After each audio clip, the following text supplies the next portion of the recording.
summer crabgrass that you see in many yards. Also, broadleaf weeds, they're constant year-round, so now's a great time to control those. And not to mention, if you have a fescue lawn, it's a good time to go ahead and put down a nice fertilizer to help it recover from the winter stresses. Thanks, Kevin. Nothing beats a Fairway Grain lawn. Get started at fairwaygrain.com or 919-329-0095. If you see a student being bullied, be supportive. Ask if they're okay and invite them to join you. You'll be an ally and you can make a friend. Friendship! Visit StopBullyingSpeakUp.com and join Cartoon Network to redraw your world without bullying. This hour of the Triangle Sports Leader is powered by Ritchie Law Firm, Injury Lawyers. Ritchie Law is on top of it. That one back, that one going, gone! Go to RitchieLaw.com. That's RitchieLaw.com. WCMC-FM HD1 Holly Springs. You're listening to The Adam Gold Show. Now here's Jarvis. Could be a 3-on-2 for Carolina. Svechnikov. He'll get it right back from Walker, and he scores! A sharp angle! Andrei Svechnikov! He beats Thompson, and Carolina, with 1:59 to go, takes a 2-1 lead. Chikrin has it knocked away by Jarvis. Now Jarvis has an empty net. Jarvis, bingo! The Canes, 26.1 seconds away from going back to the Eastern Conference Finals. Seth Jarvis, empty net goal, 3-1 Carolina. That's how it finished. Hi, everyone. It's the Adam Gold Show. I'm Adam Gold. Graham Hill back.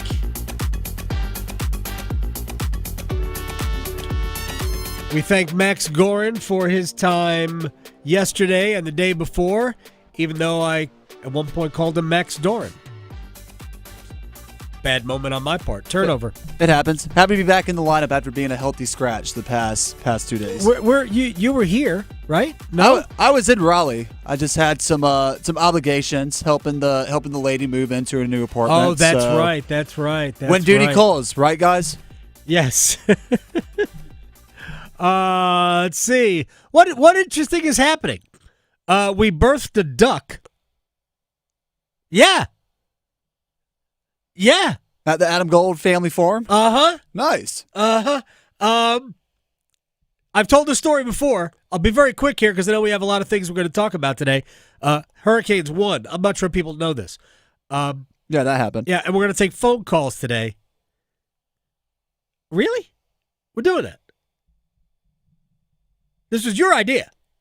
Well, it was actually... No, it was your idea. Yeah, it was my idea. Your idea. Yeah, I'll take the credit for it. Yeah, it's your idea. So if something goes horribly wrong, it'll fall back on me. I'll give the phone number out real quick, then I'm going to tell the duck story. 919-860-5326. I believe that's still the number, right?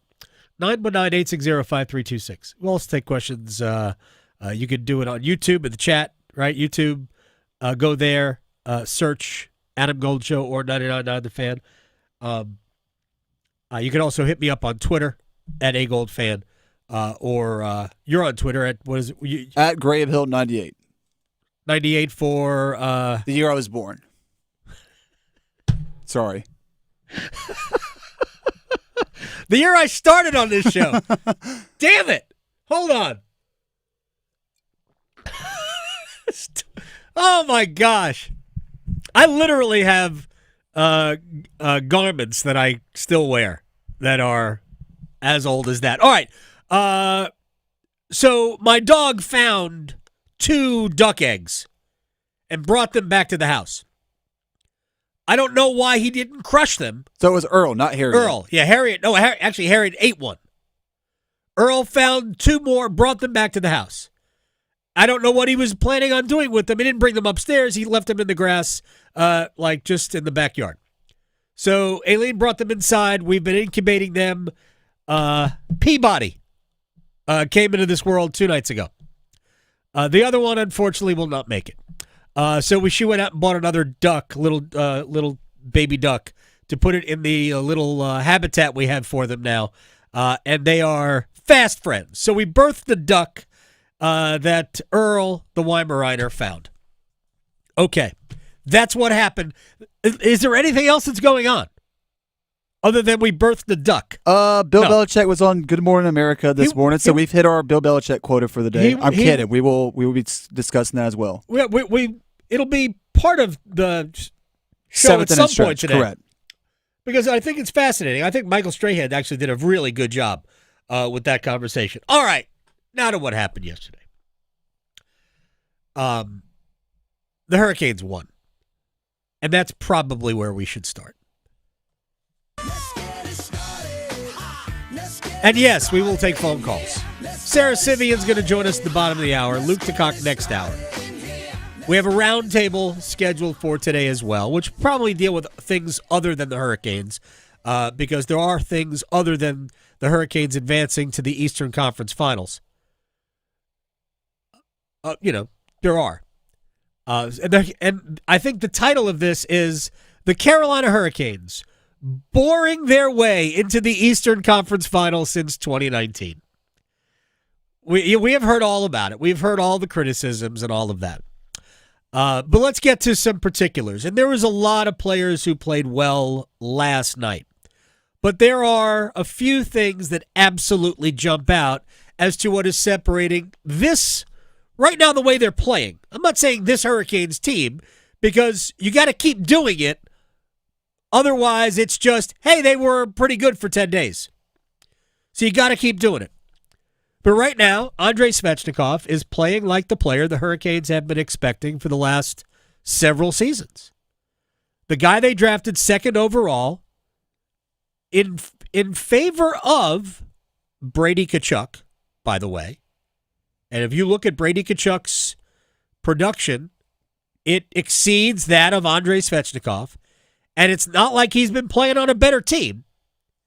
So the Hurricanes chose Svechnikov over Tkachuk. That's fine. I got no problem with it. But Andrei hasn't yet produced at that level. Right now in the playoffs, he is producing. So Svechnikov is doing those things, right? And I'll bring this up, and I'm not comparing him. I'm just saying there's a reason why the Hurricanes the last 2 years have gone out at the deadline and gotten a goal scorer. Why they went out and gave away futures and a player for Jake Gensel. There's a reason they went and traded Martin Necas, Jack Drury, and draft capital for Mikko Rantanen. There's a reason they did that. Because they wanted one of those guys in the postseason to help them get over the hump. In 2023, when they made the Eastern Conference Finals the last time and played Florida, they didn't have one of those. Andrei was hurt. Yep. Right? They signed Max Pacioretty in the offseason to provide the goal scoring they didn't have previously, which cost them against the Rangers, which cost them the previous year in 21 against Tampa Bay, right? They needed goal scoring. Andrei got hurt after the trade deadline. They never replaced Pacioretty, who played all of 5 games for Carolina before he retore his Achilles. And they needed that, so that's why they made those deals. Andrei, is he going to beat Mikko Rantanen? No. There are like 6 of those human beings on the planet. There's a McKinnon, a McDavid, a Draisaitl, a Rantanen, a Kaprizov, right? There's just so few of those. Can Andrei be that next level, the next tier guy? So far, 10 playoff games, 8 goals. 2 of them are empty net goals. Okay. Yeah, they count too, but 6 goals in 10 games? Where do I sign? Yeah. Not only 6 goals in 10 games, but let's think about the moments that he scored those goals. And just in this series, I think the biggest goal of the whole series was the first goal of Game 3. That was, for 30 minutes, the best the Washington Capitals have looked. I actually thought they played their best total game last night, the Capitals. Carolina had to weather that, and they did. But for the first 30 minutes of Game 3, Washington was significantly better than Carolina. It was 0-0. Carolina made a switch in the lines. Rod changed things up in the lines. And it cashed in some puck possession, a couple of offensive chances, and an offensive zone faceoff. And Svechnikov scored off the draw to make it 1-0. Game was over. Effectively, it was over. Carolina had their mojo, and boom, Andrei's goal. And then last night, in really a game, like if people wanted to say Carolina Hurricanes hockey was boring, and they wanted to point to last night, because last night was a relatively low-event game for both sides. The Hurricanes didn't have a ton of shots. I think the Hurricanes had 21. Might have been their fewest shots in the entire playoffs, right? Washington ended up with 19. It was a fast game. It was a physical game. The teams combined for almost 100 hits. It was not a ton of penalties, 5 total. But there weren't a ton of great scoring chances. And the goal that Andrei scored wasn't a great scoring chance. It was a heck of a shot, though, from a crazy angle. Well, yes, it was a shot, but I think it was more than anything just designed to throw it at the net. I don't think Andrei is shooting for a goal there. I think he's shooting because that's the best play to make in that situation where it creates other problems for Washington. And by the way, for those people who are interested in such matters, it isn't far from where Justin Williams threw the puck out in front in 2019. Same end of the rink. That was in double overtime. This is the third period. They'd be on the same end of the rink. And while this one went in clean, Williams' pass out in front was deflected in by Brock McGinn. Sebastian Aho was there too. And he was involved. He didn't get an assist last night, but he was involved in the final play.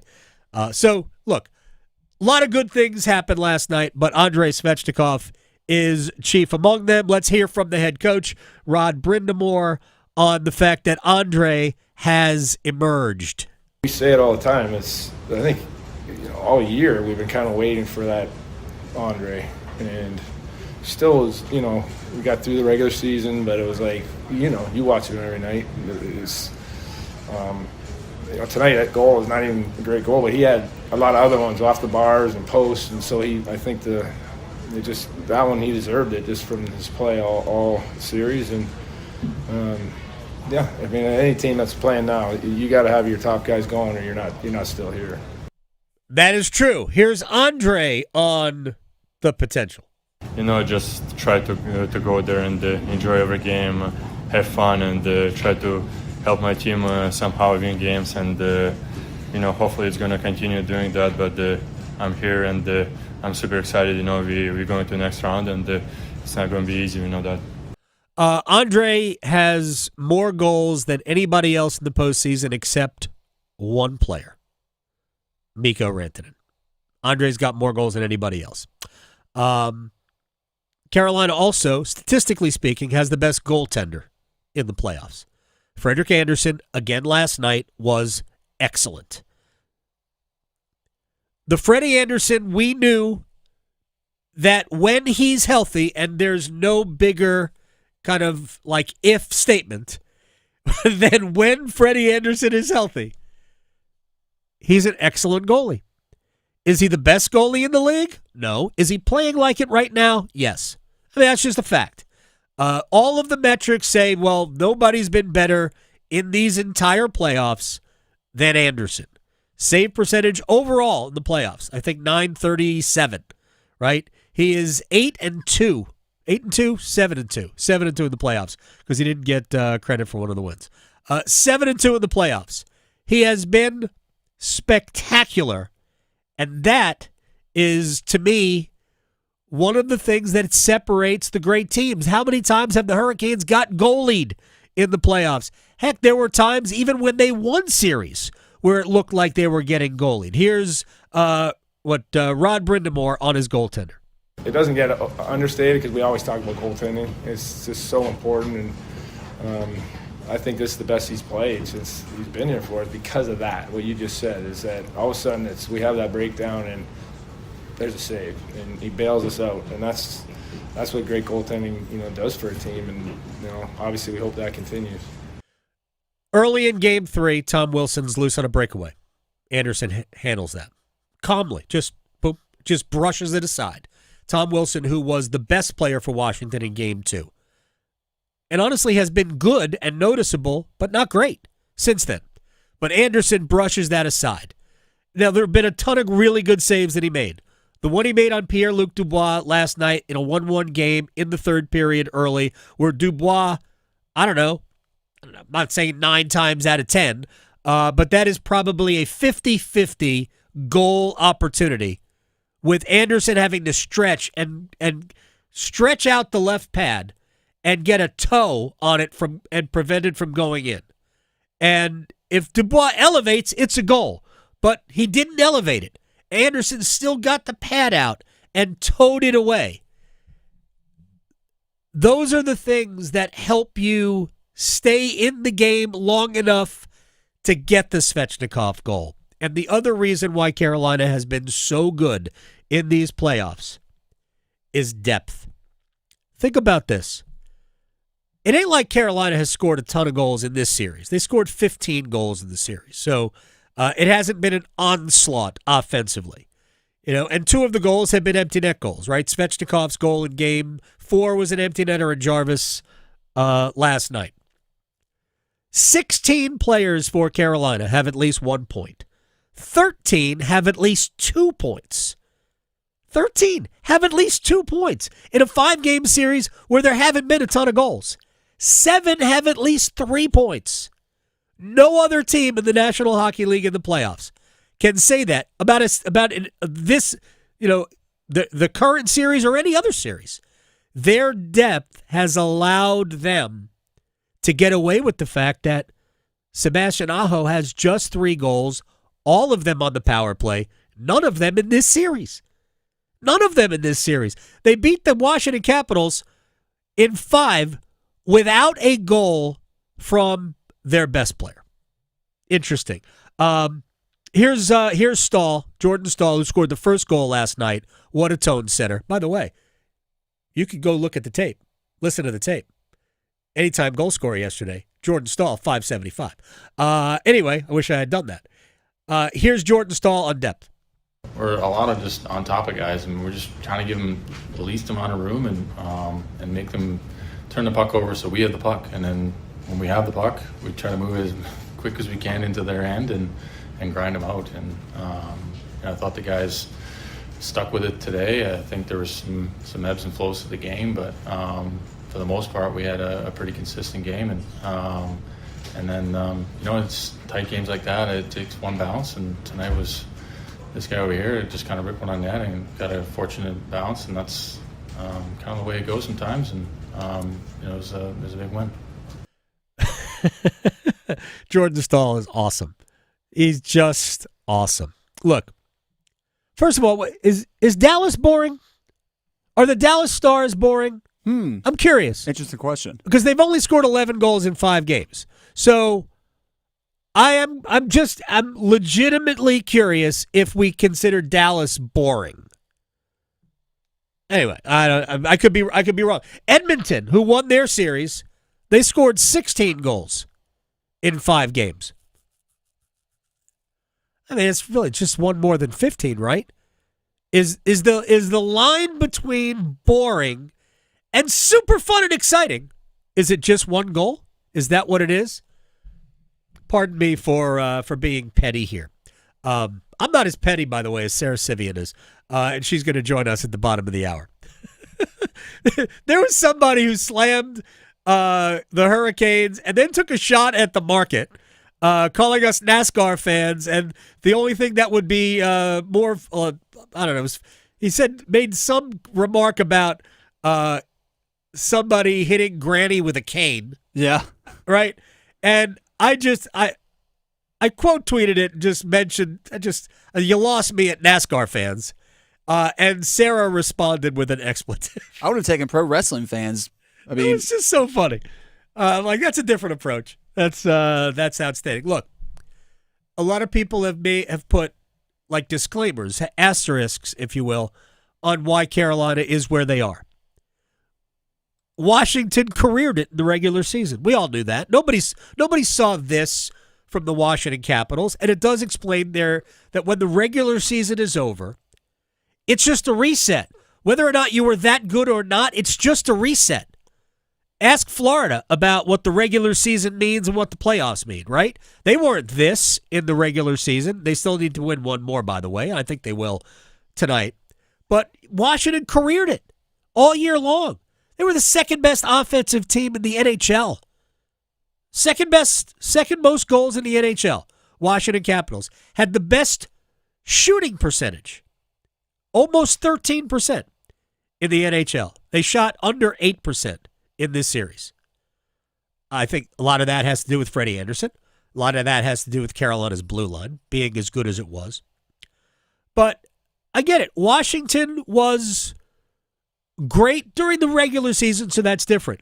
And also, like the Devils in the first round, they were hurt. No Martin Faravari, who's one of their best skating defensemen. Protas, 6'6", 30-goal scoring winger, was just coming back from an injury and wasn't the same. I know he scored their first goal. He scored the goal in game 1 that made it 1-0. He didn't score after that. So I get it. The Devils had injuries all over their blue line.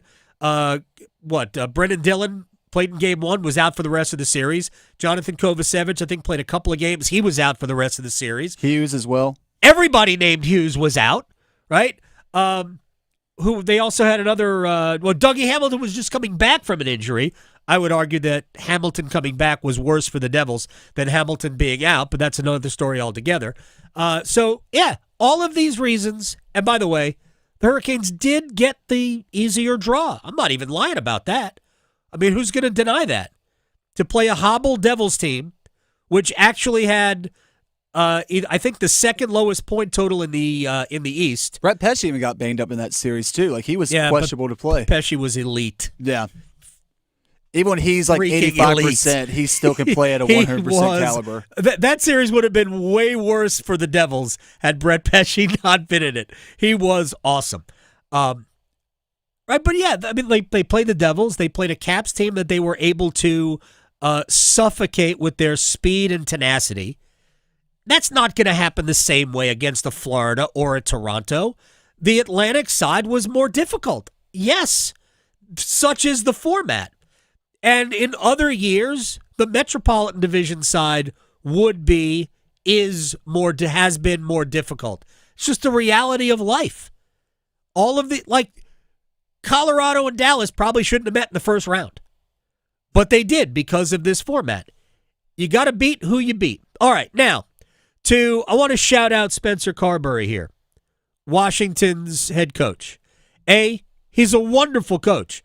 There's a reason why the Capitals had 111 points this year and had the most in the Eastern Conference. They were the top seed in the East.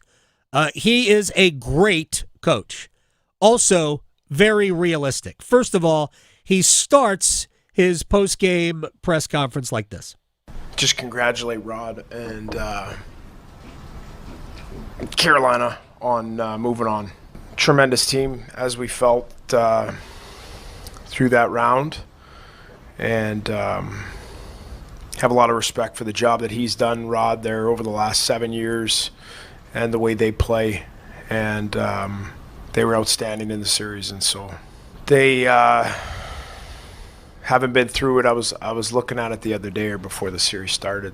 7 years now since he's been there, and they've just continued to push, and they're a tough opponent, good team.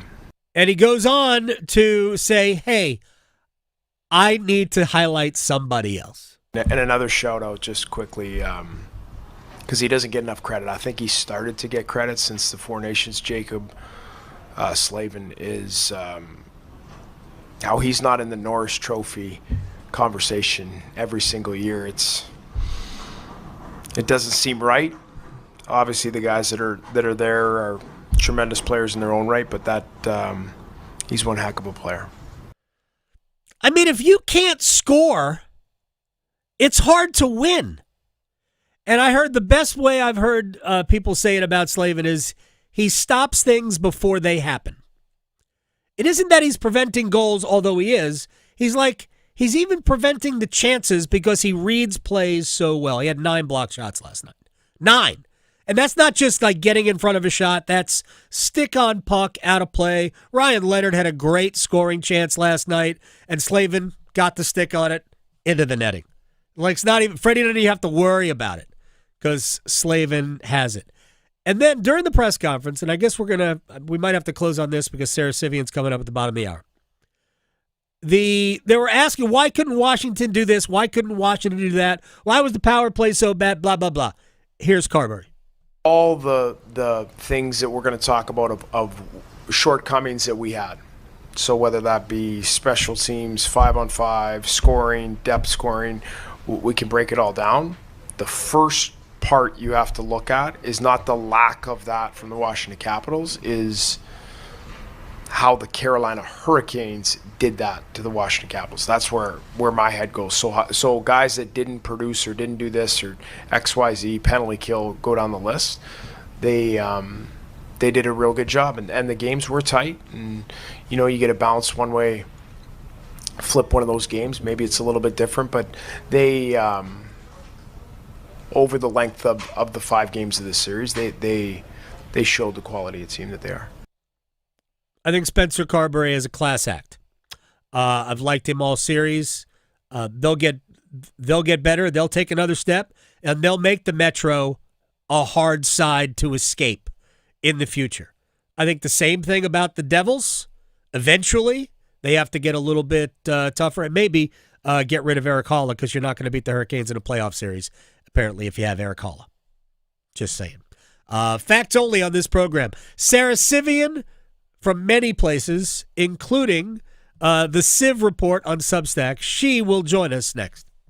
Questioning goalie interference calls since day one. The Adam Gold Show on the North Carolina Sports Network. Golf's second major will be found on 99.9 The Fan. Listen all week long as we cover the PGA Championship from Quail Hollow. Find out if Xander Schauffele can go back-to-back in Charlotte. Xander Schauffele, the winner of the 106th PGA Championship. Depend on us for constant leaderboard updates and every big moment through the presentation of the Wanamaker Trophy. Coverage of the PGA Championship on 99.9 The Fan is teed up by Wilson Country Club. Experience the rich history of this must-play course. You've been to all those fancy driving range experiences, but you need closer to the real thing. Adam Gold here. What you need is X Golf in Cary. High-end simulator play. Food, drinks, fun, maybe even a date night, even serious competition. Buddy of mine plays in a league there, and he loves it. Memberships are available, all levels of player, all ages. North Carolina's premier indoor golf experience, and there is a PGA professional on site. Online, playxgolf.com/Cary. playxgolf.com/Cary. At Planet Fitness, we're declaring it. This is the year of getting stronger, and you can get started now by saving when you join today. We have all the best-in-class equipment you could ever need, and you can work out your way on your time at any convenient location near you. Most open 24 hours. So let's do this. Join Planet Fitness today and save. Just $1 down, $15 a month. Offer ends May 16th. Proud partner of the Carolina Hurricanes. See Home Club for details. It is I, Juan Carlos Santiago del Santiago, the coolest man in the world. Yes, I am back in Raleigh. Do I go downtown with so many places to party? No, I go to the Shocky's place. The good food, the fine drinks, the coldest of beers, and of course, the many, many beautiful people. I always hang at the Shocky's place, the coolest bar in the world, because, well, it was built for me. Juan Carlos Santiago del Santiago, the coolest man in the world. The Shocky's place, 8800 de Raleigh Road by the Shelley Station. The golf season is here. Time to upgrade your game. Head to Global Golf and explore Carolina's largest selection of pre-owned golf clubs. Whether you're just starting out or a seasoned player, our expert staff will get you fit. Are you ready to trade in your current clubs? Global Golf makes it easy to trade in your previously played equipment and upgrade to your next set of clubs. Visit Global Golf today, located on 7320 ACC Boulevard, North Raleigh. Global Golf, home of the best deals in golf. I want to learn how to cook, but I keep ordering takeout. Accomplishing goals is hard, but when your goal is to learn a new language, Babbel makes it easy. In just 15 minutes a day, Babbel will help you start having conversations in as little as 3 weeks. Words and phrases you'll actually use. So when someone asks, "How's your French going?" you can say, Babbel facilite grandement l'apprentissage d'une nouvelle langue. Now save up to 50% on your Babbel subscription at Babbel.com. That's Babbel.com. When you think of hot, you might think about the tragic time you ate too much wasabi. Or about getting into your car on a summer day when it feels more like stepping into a sauna. But heat can work in your favor, like during Verizon Red Hot Deal Days. Get hundreds of hot deals on all your favorites, like iPhone 16 Pro with Apple Intelligence, Apple Watch Series 10, and iPad, on any plan. Only until May 28th for new and existing customers. Offer available on My Plan.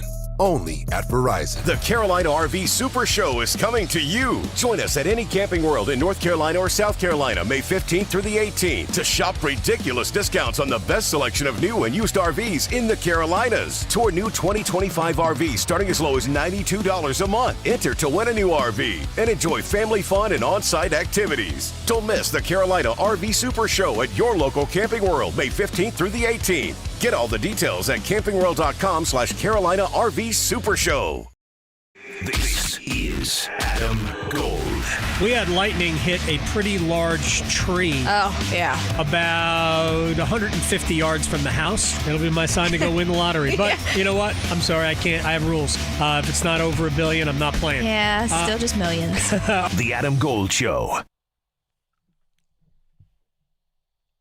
It's the Adam Gold Show. I am Adam Gold. Graham Hill producing the program today. I want to read something that I read just before the show. Now I know where it came from, we just talked about it. The penalty kill is a clinic. Jacob Slavin is in his prime. If you don't appreciate Slavin's game, that's on you. But he's kind of the master of preventing things from happening, and as Kane's critics lament, they are boring because nothing ever happens.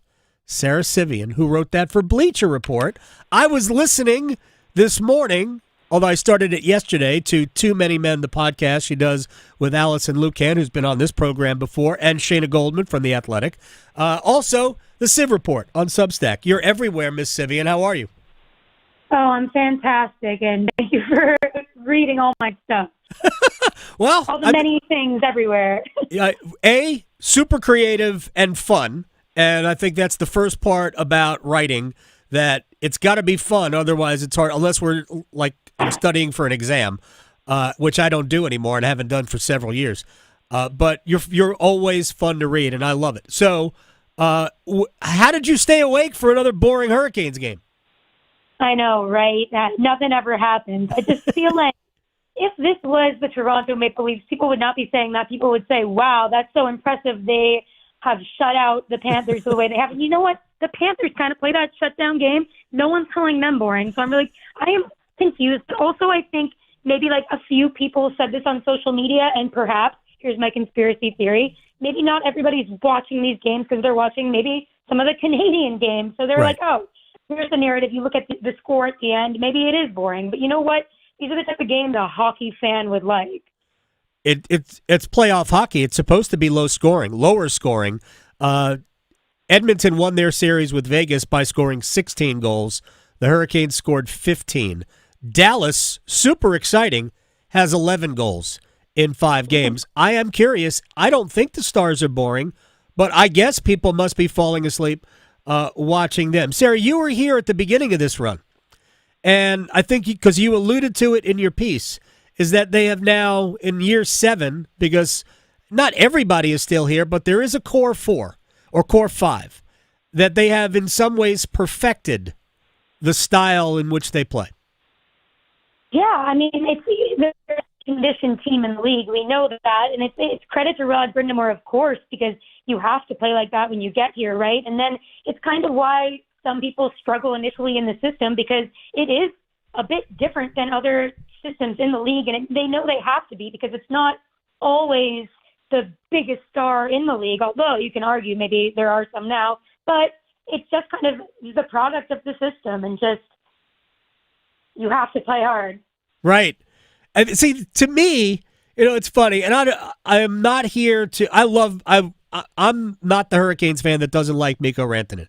I want to see him continue to dominate like he did in Colorado first, and I hope that things work out and we see them in about 2.5 weeks in the Stanley Cup Finals. I would love to see a Dallas character, just because the juiciness of that storyline will be great to deal with for about 2 weeks' time, and it will, all the think pieces will be written. And I don't think it's as much about the fact that Carolina is a defense-first team, more about goal prevention than goal creation, although they create plenty of opportunities. Just look at the stats. I think that not every player wants to commit to playing that hard on the defensive side of the puck. And maybe that was the misread that Eric Tulsky made, that he could convince Mikko Rantanen to play that way defensively. Yeah, there's a bunch of things that it's why a lot of the free agents had success there, right? Because they're acting to do that. And I love the quote from Taylor Hall. I know he wasn't a free agent, but he signed an extension. Yeah. And he said, it's because of this, right? It's because you have to be on board with what Rod does, and he has bought in. It's like people will buy in, people won't. It's not for everyone, and sometimes it's not for the high-end stars because that can stifle their game a little bit, right? And it's just what works for Carolina. Kind of see Rantanen's side in that. And also, I felt like that was just a product of a guy who wanted more agency, right? He had not been in free agency, and now you go in and it's like the salary cap is rising more than it ever has. Right. It has since at least the last lockout. He wants to have a say in that somewhat. So I can imagine being in his shoes, being one of the best players in the league, and saying, you know what, I'm not okay with how this is going down, no matter where he was. Yeah, no, I agree, and he has every right to be a free agent, and he really did. Dallas is one of the places he considered. By the way, Dallas is more of a counter-punching team. They don't generate a lot of offense on their own. They generate it off of turnovers. It's one of the things that has fascinated me about the Stars. They play a lot differently than a lot of other teams. I remember Pete DeBoer when he was coach of the Devils. They weren't a thrill-a-minute either. He's just now got better players doing that damage, although Dallas needs some players other than Mikko Rantanen and Mikael Granlund to score, because they're getting nothing out of Wyatt Johnson right now, and Jason Robertson has just 1 assist in this series. Sarah Civian is joining us here on the Adam Gold Show. To the Hurricanes right now, current version of Mikko Rantanen in Andrei Svechnikov, who has always been fun. We have always talked about the potential. Do you notice a difference other than he actually has a pretty sporty little beard going through a month of playoff hockey?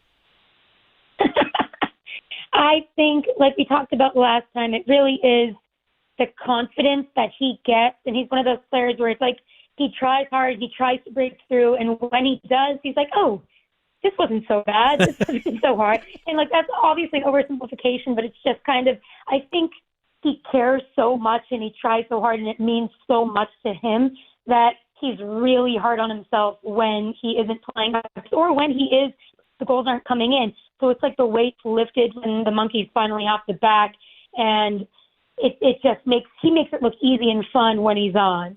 He does. The goalie scored. To me, there were moments in this series. The goalie scored in the middle of Game 3 that made it 1-0. That is one of those individual efforts that I'm not saying that nobody else could do, because, frankly, Carolina has plenty of players who could do that. Andrei did it. And I think you would agree with this. When Andrei does something, it just hits a little differently. The Lenovo Center was just a little bit, the foundations were moving when Andrei scored. And then even last night, I mean, the smart play, just get it on net. It just happened to find a way through. But that goalie scored in Game 3, in the middle of Game 3. I mean, that was just one of those moments that Hurricanes fans are going to remember forever.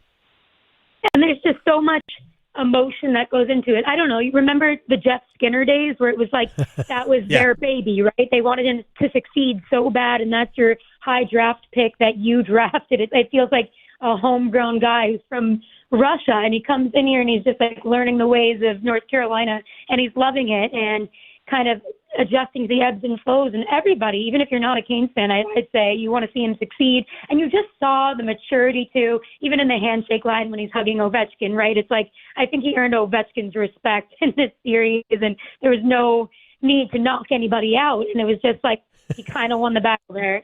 He did. And honestly, the Hurricanes and Capitals have played twice in the playoffs now. The Hurricanes have won both.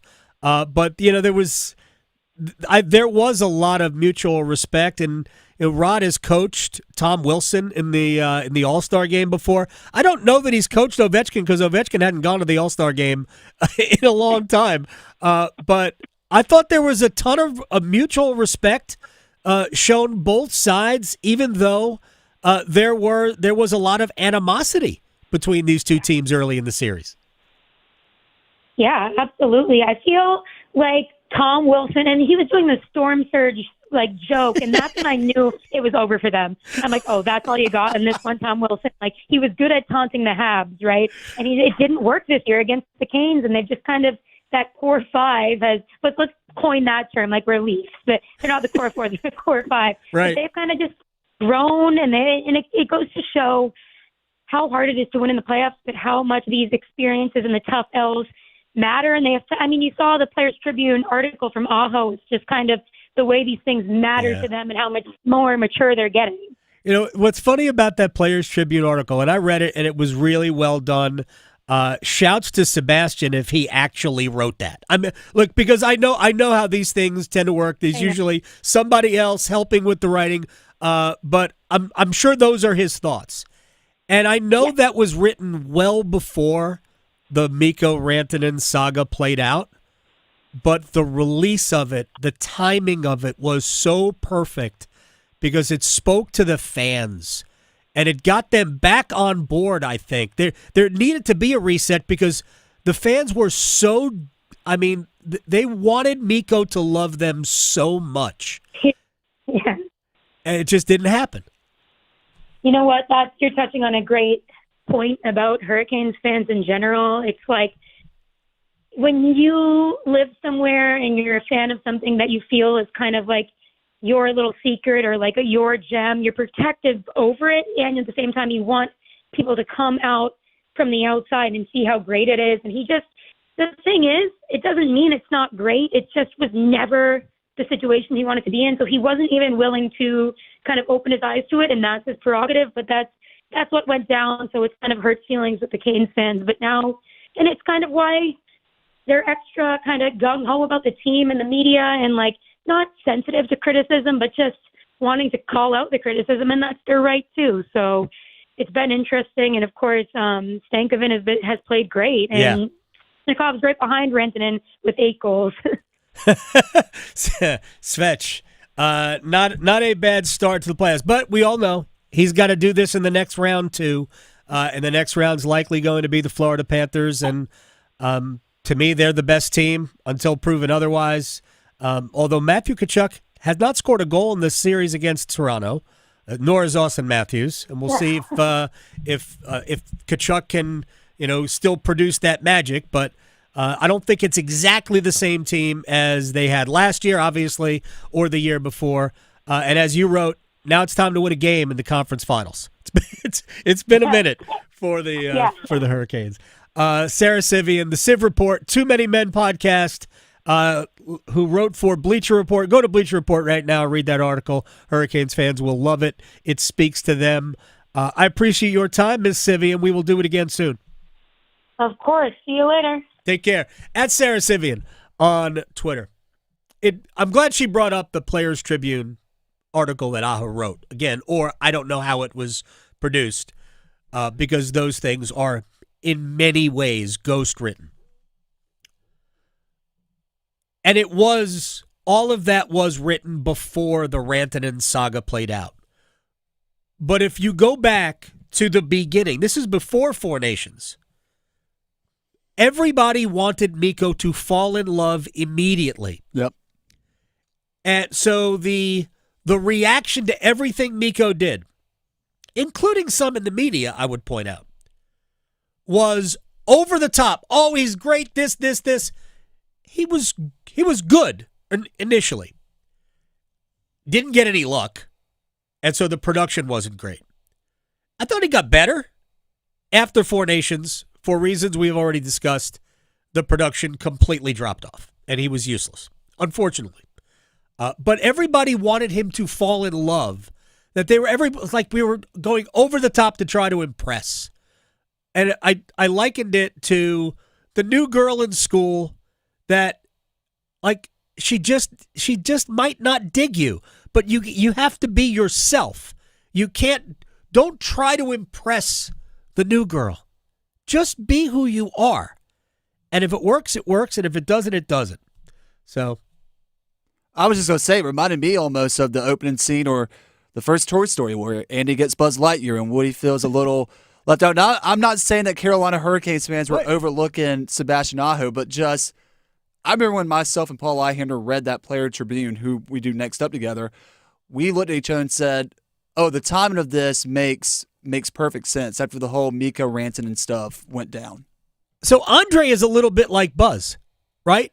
Buzz is super comfortable in Buzz's own skin. Sure. Right? Super comfortable. Right? Andrei, the exact same way. Who is Bo? Who is Bo in this scenario? In this analogy? I'm trying to come up with characters. I need a Bo. I need a Mr. and Mrs. Potato Head. I don't know. Gosh, what a great series of movies. By the way, I saw a video with Quentin Tarantino that said the first 3 Toy Stories are the perfect movie trilogy. The perfect movie trilogy. I'd agree. He said, I wouldn't go watch Toy Story 4, which I have seen and liked, because the first 3 were perfect and it should have ended at 3. Anyway, we got one-timers. All right, if people want to contribute to this, by all means, I'll let you know. I'll give you the numbers, 919-860-5326. We got questions. We got answers. It's on YouTube.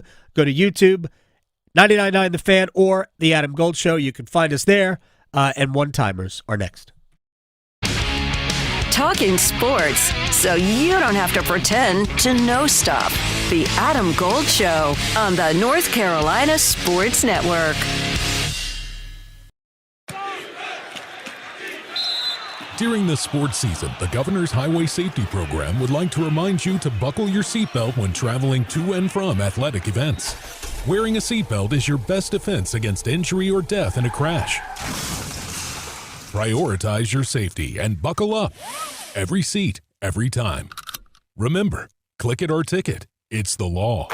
This message is brought to you by the North Carolina High School Athletic Association and the Governor's Highway Safety Program. Adam Gold here from my friends at FanDuel, and it is rivalry weekend in the big leagues, and you can score bigger winnings for the big game with FanDuel, America's #1 sportsbook. That's right. Profit Boost tokens are available for you because FanDuel thinks that rivalries matter, and there's a big one tonight for the Braves and Red Sox. Boston originated the Braves before they moved to Milwaukee and then to Atlanta. So FanDuel.com/AGS. FanDuel.com/AGS. Make every moment more with FanDuel, official sports betting partner of Major League Baseball. 21 and over and present in North Carolina. Opt-in required. Bonuses issued as non-withdrawable Profit Boost tokens. Restrictions apply, including any token expiration and maximum wager amount. See terms at sportsbook.fanduel.com. Gambling problem? Call 877-718-5543 or visit morethanagame.nc.gov. It's not about the cars, the speed, the action. It's not about the party or the long weekend. It's about them, the ones that gave everything. This Memorial Day weekend, we honor the fallen at America's Home for Racing. The 66th running of the Coca-Cola 600. Imagine a school where you could study AI and ancient Egypt, become a National Honor Student, join a cooking club, or code the next big video game, and do it all in a comfortable space. Your own home. Welcome to NC Cyber Academy, a K-12 tuition-free virtual charter school that provides you with a flexible, personalized education designed to prepare you for college and a career. Visit myncca.com and discover a learning experience that works for you, your family, and your future. At North Carolina Farm Bureau Insurance, you're more than a policy, you're family. With offices in every county, we're close by when it matters most. Our local agents customize coverage to fit your life. And our award-winning claims team delivers fast, quality repairs. It's no surprise Forbes ranked us the #1 auto insurer in America. North Carolina Farm Bureau Insurance. Helping you is what we do best. Every day, people battling addiction suffer in silence. Because of stigma, they fear judgment. They fear being labeled, and too often, they don't get the help they need. But you can help change that. Join the Governor's Institute and be a superhero in the overdose battle campaign. Learn how to break the stigma, support those in need, and save lives. Visit governorsinstitute.org/superhero to get involved. Be a hero, fight stigma, save a life. May is Older Americans Month, and AARP North Carolina is working to flip the script on aging. From helping you stay physically and financially secure to making sure our state is great for all ages, AARP is right here in your backyard, offering local events and advocacy to improve lives and communities. Let AARP help you get the most out of life by listening to AARP Without Limits, wherever you listen to your podcasts. This is Adam Gold. 80-second mark, I scream in the booth. I screamed in the booth. Why the heck is he still on the ice? Did you say it in Finnish? I should have. Yes. No, he wouldn't. He curses in English. He does. All right, 2 seconds later, he scored. Yes. And I went, oh, that's why. That's what.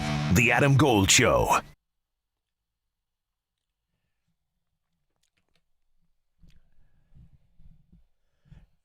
It's the Adam Gold Show. I am Adam Gold. So Dylan on Twitter sent me a picture of he and his lady friend. I don't know the relationship there, but dressed as Mr. and Mrs. Potato Head. So thank you, Dylan. I appreciate that. Was this Dylan Finks by chance, the username? Could be. Yeah. Okay. Could be. Good friend of mine. Yeah. It would make sense if he dressed up. You got a shout out, so you should look at your Twitter timeline. It would make sense if he dressed up as Mr. and Mrs. Potato Head. I would just leave it at that. It's just fantastic. All right. One-timers, we usually go to the YouTube. Sometimes Graham or Victoria when she's here. Shouts to Victoria wherever she is. Your favorite team is in the conference finals again. You guys come up with the questions. We thought, why not let people actually ask the questions? This is One-Timers. There it is. All right. Is Sawyer really in Chicago? Sawyer, are you in Chicago? I am in Chicago. So you're watching on the YouTubes? I have been watching on the YouTubes, yes. Hi, Sawyer. How you doing? I just waved to you. I'm doing pretty well. How are you? Doing well. What is on your mind? Your one-timer question. So my one-timer question is, Fetch has been playing like a man with his hair on fire this postseason, and has really showed up this whole time. And let's say you are correct, it's going to be Florida in the next round. Is there anything you would want to see him add to his game, going after a player like a Kachuk, a Barkov? What could a player like Fetch add to his game that could help us against a team like Florida? I think the way Andrei is playing, what we really need from him is just a little bit more. This is every day. That, honestly, to me, this is what separates when you watch an Avalanche game, Nathan McKinnon is the same every game. Doesn't always score, but he is the same every game. When you watch the Oilers and you see McDavid and Draisaitl, they're always the same. Andrei, there are games where he's not. That is the separation. When Andrei is playing the way Andrei can play, and it doesn't have to be otherworldly every game, but you get that every day. So to me, that is the difference between, that's why I said at the beginning of the show, now you got to go do it again. So that's what I want to see. Really, it's just play the same way. I wouldn't mind a little bit meaner, but it's not necessarily in his DNA to be mean if you know Andrei. So good question, Sawyer. Chicago dogs and deep dish for everybody in Chicago. Say hi to all the Caniacs out there. Elvis in Apex. Elvis, your question on one-timers. Hey, what's up, AG? It's been a minute, man. How you doing? I'm doing all right. Hey. Oh, cool. Hey, man, super stoked about the Canes, obviously. I'm going to have a random question for you. I like it. Is Alexander Nikishin made of concrete? Because people just bounced off him last night. He is made of asphalt.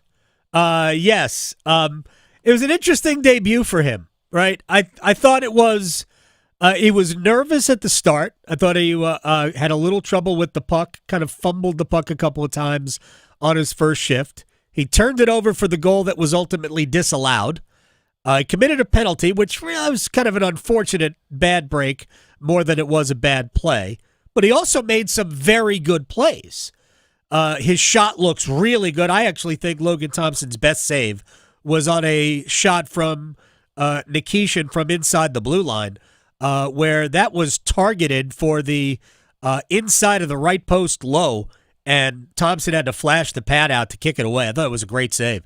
And Nikishin, obviously, I mean, there was a couple of segments where he had to defend Alexander Ovechkin, which for a lot of reasons was probably the highlight of his professional career at this point, to deal with the greatest Russian player maybe of all time, certainly the greatest Russian goal scorer of all time, greatest goal scorer of all time.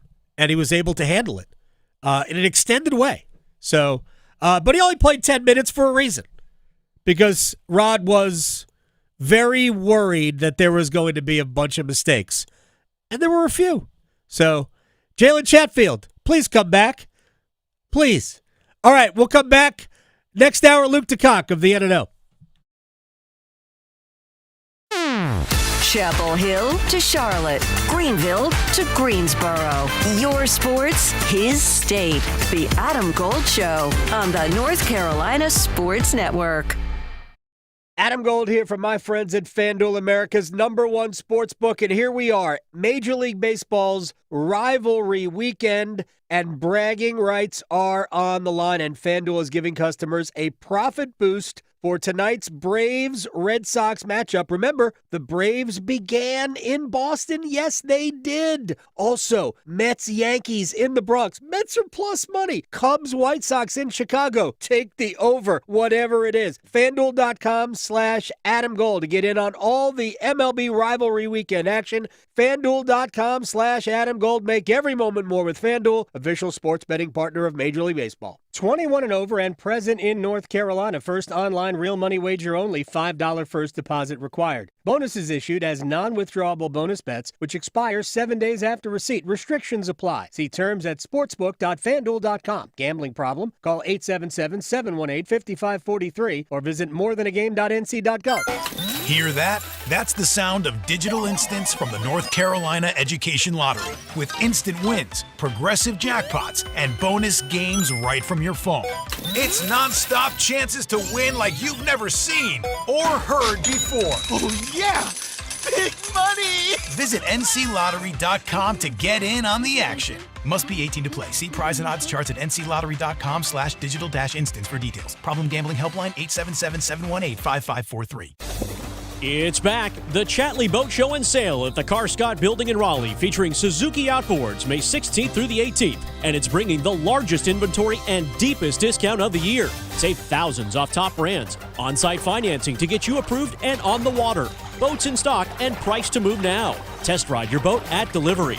Get in a new boat or upgrade in time for summer. The Chatley Boat Show and Sale, May 16th through 18th at the Car Scott Building in Raleigh, featuring Suzuki Outboards. It's bow time. Yep, it's eating time again.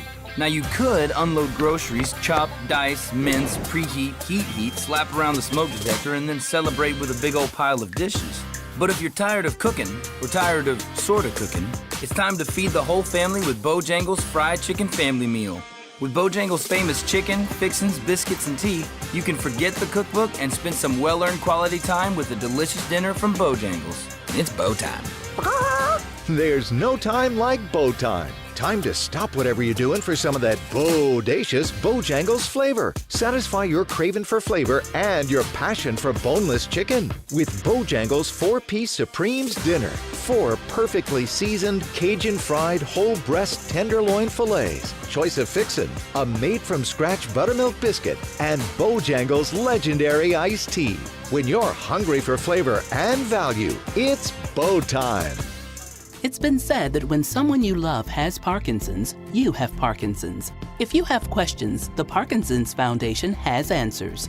Learn more at parkinson.org or call 1-800-473-4636. Prescriptions require an online consultation with a healthcare provider who will determine if appropriate. Restrictions apply. See website for details and important safety information. Price varies based on product and subscription plan. Hey guys, let's talk ED because millions of men experience it. But not everyone can access or afford treatments like Viagra. Hims can help. Through Hims.com, you can access a full range of treatment options for ED through a 100% online process. To start your free online visit and save up to 95%, go to Hims.com/joy. HIMS.com/JOY. I'm attorney Brian Ritchie. Big truck accidents can cause life-changing injuries, and life-changing injuries deserve life-changing money. I know big truck wrecks, and I know how to fight those big insurance companies. If you've been hurt by a big truck, contact us at ritchielaw.com. I'm on top of it. Broadcasting live from the Lenovo Studios. WCMC HD1 Holly Springs. 99.9 The Fan. The Triangle Sports Leader. Well, I see a lot of confidence. He's definitely been really sharp. I think he's clearly on top of his game right now and has really been the Canes' best player in the playoffs and likely the best goaltender in the entire NHL playoffs. So it's, as a former goaltender, it's fun to watch, just knowing a goaltender is feeling it and on. And, tip of the cap to him and have a lot of respect for the way that he's playing right now. It's Cam Ward from yesterday. That was a fun conversation. He knows a thing or two about winning in the playoffs. Conn Smythe Trophy winner as the MVP of the 2006 Stanley Cup champions. Freddie Andersen would be on a very short list right now. Andrei Svechnikov would be on that list as well. And because points aren't everything, so would Jacob Slavin. We got a number of things I want to get to here. And Luke DeCock's going to join us in about 20 minutes. We'll talk about last night, but also some other things. He was down in Amelia Island, Florida, when the ACC had their spring meetings, and he was rubbing elbows with all the bigwigs. So we'll probably touch on a few things, including Carolina going back to the Eastern Conference Finals for the first time in 2 years. So it hasn't been that long a drought. Third trip under Rod Brindamore. Playoffs have been good, no matter how boring they might be. All right, take two.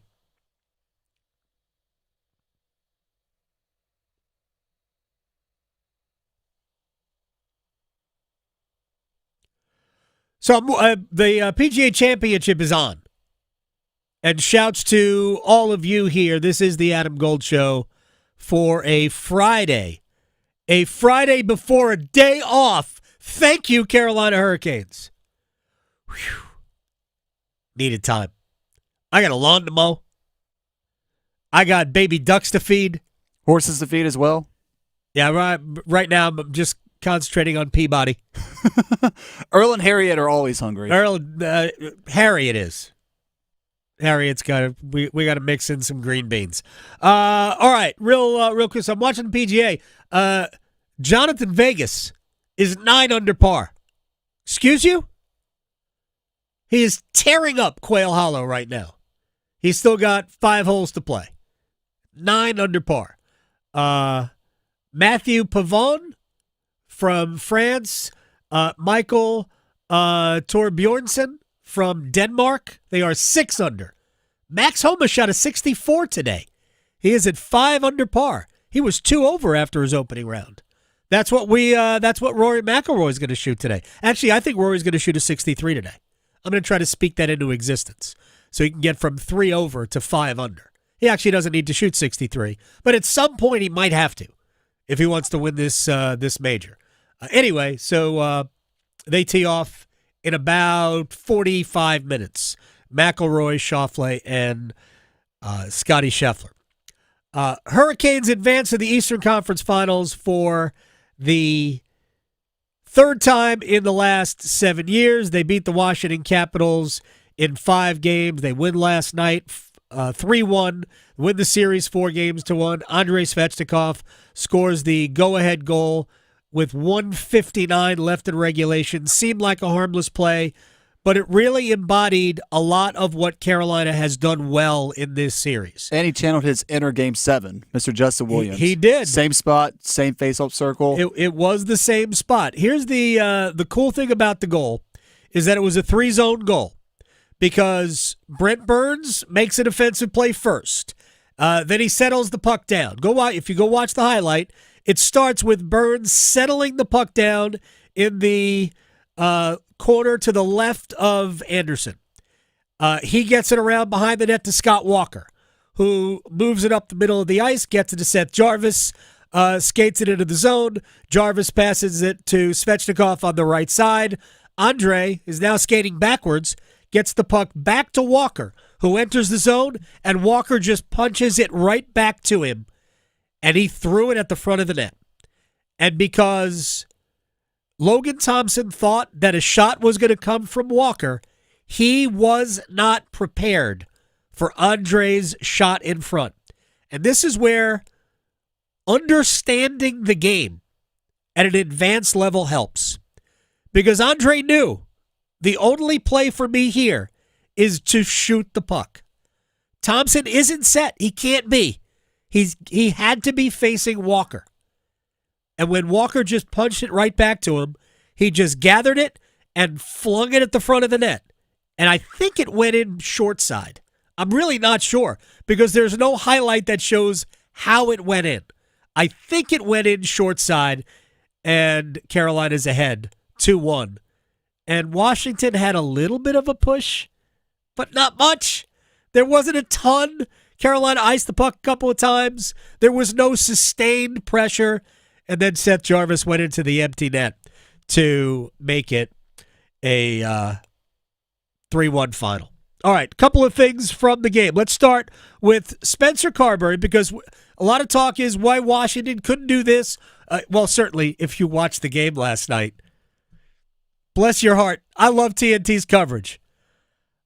They really wanted more games in this series. I'll give them the benefit of the doubt in that way, because they were really rooting hard for Washington. But as Spencer Carberry pointed out, Washington's problems were Carolina's fault. All the things that we're going to talk about of shortcomings that we had. So whether that be special teams, 5-on-5, scoring, depth scoring, we can break it all down. The first part you have to look at is not the lack of that from the Washington Capitals, is how the Carolina Hurricanes did that to the Washington Capitals. That's where my head goes. So guys that didn't produce or didn't do this or XYZ, penalty kill, go down the list, they did a real good job. And the games were tight. And, you get a bounce one way, flip one of those games. Maybe it's a little bit different, but they over the length of the 5 games of this series, they showed the quality of team that they are. Yeah, I appreciate Spencer Carberry for saying, look, we weren't great, but there's a reason we weren't great, and it's them. Rod says it a lot, and I don't know that he ever gets credit for it. He goes, the other team's trying too. You're just not going to go out and dominate for 60 minutes. The other team will push back. How do you handle that? Can you mitigate it? Carolina, when Washington was good, and Washington was good in Game 5, Carolina mitigated it. They did not allow Washington to essentially take advantage of those opportunities. And Brindamore talked about limiting the chances. Well, other than tonight, I thought certainly the first 4 games we were right on it. Tonight it felt not like that, and I look at the shot like you said, and it was the same. I got to give our D a lot of credit, and especially the 5 guys that play a ton. We threw a we threw a kid in there tonight that was a real tough spot, and the other guys kind of picked up the slack. And but what allows us to do that? I just think there's a high compete level, and that's really all I can say about this group. It's just I'm proud of how they prepare and how much they play for each other. All right, so he talked about defense, and he referenced Alexander Nikishin, and Nikishin had some good moments and some bad moments. I actually think Shane Gostisbehere also had a couple of bad moments last night. He backhanded a pass out in the slot that could have been a goal, very easily could have been a goal, but it wasn't. Freddie Andersen, I believe Andersen made a good save in that sequence. I forget who was on. But the top 4 Carolina defensemen last night: Slavin, Burns, Walker, Orlov. Just amazing. Best game, I think the best game defensively of the year for Burns. Slavin was Slavin. Slavin actually turned the puck over for the first goal for Washington. I think he was pressured, but normally Slavin would get that puck behind the net so it would come out the other side, and Carolina would have an easier time playing it. But that didn't happen. It came out the front side, and Anthony Beauvillier was right there in a second effort goal. Andersen makes the first stop, but he couldn't make the second one. So that tied it at 1. But Slavin was otherwise pristine, Slavinish. I keep saying Scott Walker. Sean Walker has been the best version of Sean Walker really for the last couple of months, but he has taken it to a new level in the playoffs because he's getting a higher grade of opportunity. Remember, he played with Slavin in the third period of Game 4, that's about as much praise as Rod Brindamore can silently give a player. Seriously, I have elevated you to play with, my opinion, the best defensive defenseman in the sport because we need 2 of you. That's how good Walker is playing. And I think Burns has played really well in the series. I don't believe he's been on the ice. No, it's not that I don't believe. He hasn't been on the ice for a 5-on-5 goal in the series. And I've already highlighted how good he's been on the penalty kill all year. But Orlov is also playing at a very high level. When they get Chatfield back, Carolina's defense is playing as well as, it's what you need. They're playing well enough to keep this run going for another month. Still, they're only halfway there. That's the amazing thing about this, the Stanley Cup playoffs. We have had a good time. It has been hard, and they're only halfway there. 8 wins. That's why it's the hardest trophy to win in sports. It is. There is no question about it. And it's the same number of wins in the NBA. Same number. It's just different. We've only played like a month and a half of the playoffs, and playoffs started, I think, 1 month ago. Yeah, still a way to go. Right? Halfway there. We got another month of hockey left. We'll see when we start the next round. It'll have something to do with tonight when Florida hosts Toronto in Game 6 of the other Eastern Conference semifinal series. I think Florida's going to win, but I will be curious about how long the Maple Leafs hang around. Like, if Florida scores a goal in the first period, this really could get out of hand. Yeah, like it did in the previous game. Toronto had nothing for Florida in Game 5 at home. Their fans were throwing jerseys away. They left early. This could get really bad for the Maple Leafs tonight. I think they'll play well. I think Florida will win the game. So you got that. You also have on Saturday Dallas and Winnipeg Game 6. The Jets shut out the Stars 4-0 last night.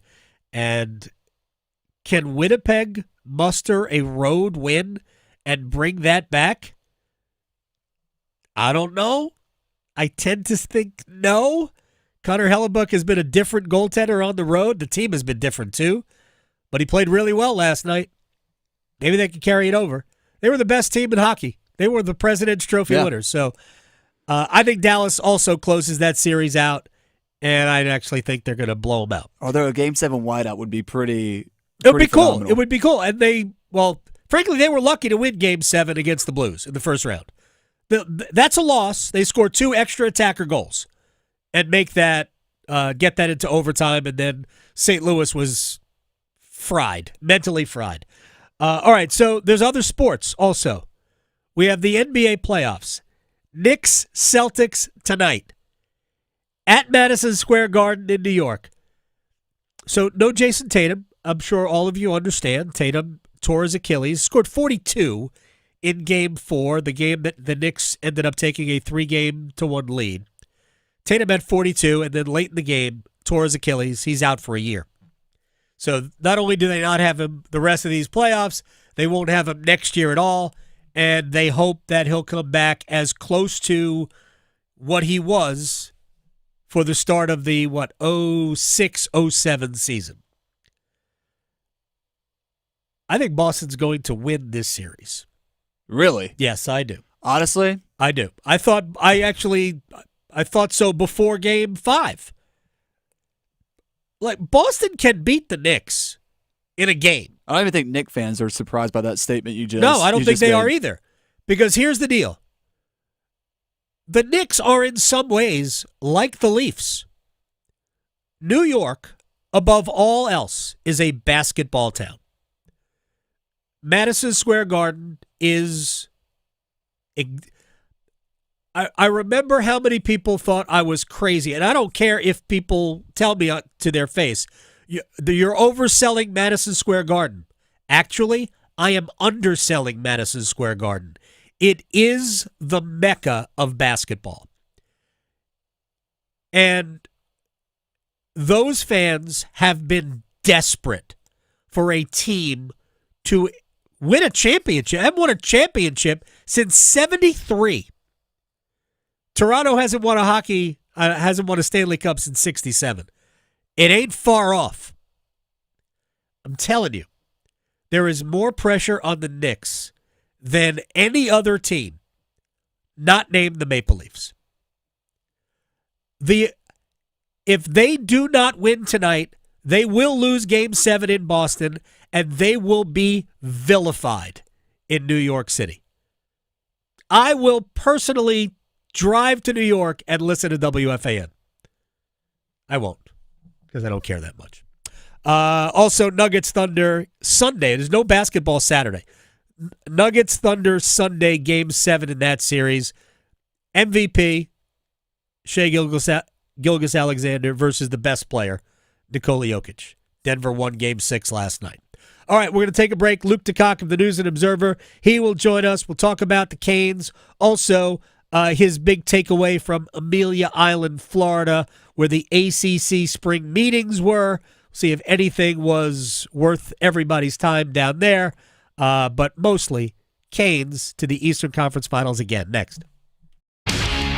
Talking sports, so you don't have to pretend to know stuff. The Adam Gold Show on the North Carolina Sports Network. Listen every afternoon for The Drive with Tim Donnelly. September 1st versus TCU. That is UNC football's opening game. How many switches, how many twists in the Bill Belichick story are we going to get in the next 100-some-odd days before the opener? Unlimited. It is insane, and UNC has to find a way to cut out the distractions and focus on football. The Drive with Tim Donnelly, 3 to 6 on 99.9 The Fan.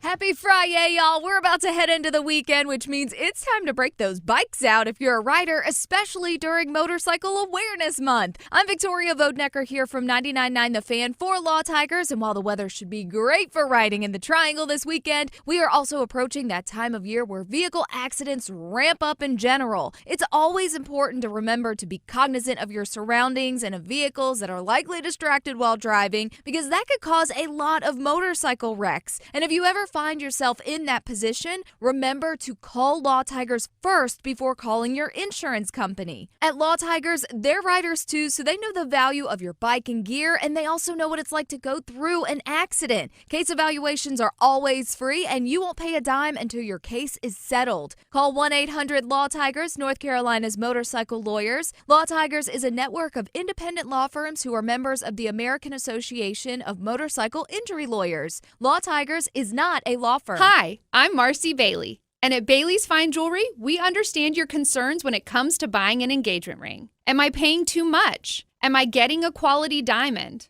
Will she love the ring? Rest assured, we prioritize your happiness as much as the exquisite diamonds we offer. That's why we provide unparalleled guarantees to give you peace of mind. First of all, we offer an incredible 30-day money-back guarantee. Secondly, with our unique 100-day price protection, we promise you'll get the best price, quality, and value. But if you find a better offer, we'll match it and give you 10% of the difference. But we don't stop there. We also offer an unprecedented lifetime diamond guarantee. It's our way of giving you confidence throughout all of your cherished moments. We've been locally owned since 1948 and voted the best jeweler year after year. At Bailey's, we're not just selling jewelry. We're providing a legacy of trust. We invite you to shop with us and experience the difference. Want to score points with your boss? Recruit RoofWorks to your building maintenance team to handle your commercial roofing needs. Hi, this is Holly with RoofWorks. We've helped hundreds of Triangle businesses with their commercial roof maintenance, repairs,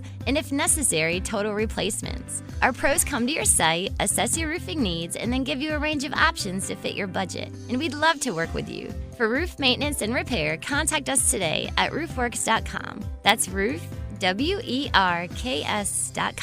The Carolina RV Super Show is coming to you. Join us at any Camping World in North Carolina or South Carolina, May 15th through the 18th, to shop ridiculous discounts on the best selection of new and used RVs in the Carolinas. Tour new 2025 RVs starting as low as $92 a month. Enter to win a new RV and enjoy family fun and on-site activities. Don't miss the Carolina RV Super Show at your local Camping World, May 15th through the 18th. Get all the details at campingworld.com/Carolina RV Super Show. Ready to order? Yes. We're earning unlimited 3% cash back on dining and entertainment with a Capital One Saver card, so let's just get one of everything. Everything? Fire everything. The Capital One Saver card is at table 27 and they're earning unlimited 3% cash back. Yes, Chef!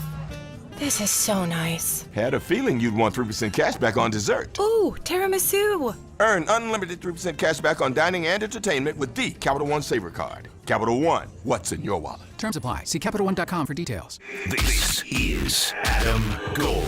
I did love that Rod video with him, though, when he was trying to communicate. Yeah, you speak hockey. And he was like, it's okay, you don't need to know this, you know hockey. And I was like, oh, heartstrings.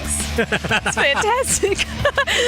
Yeah, no, it was awesome. The Adam Gold Show.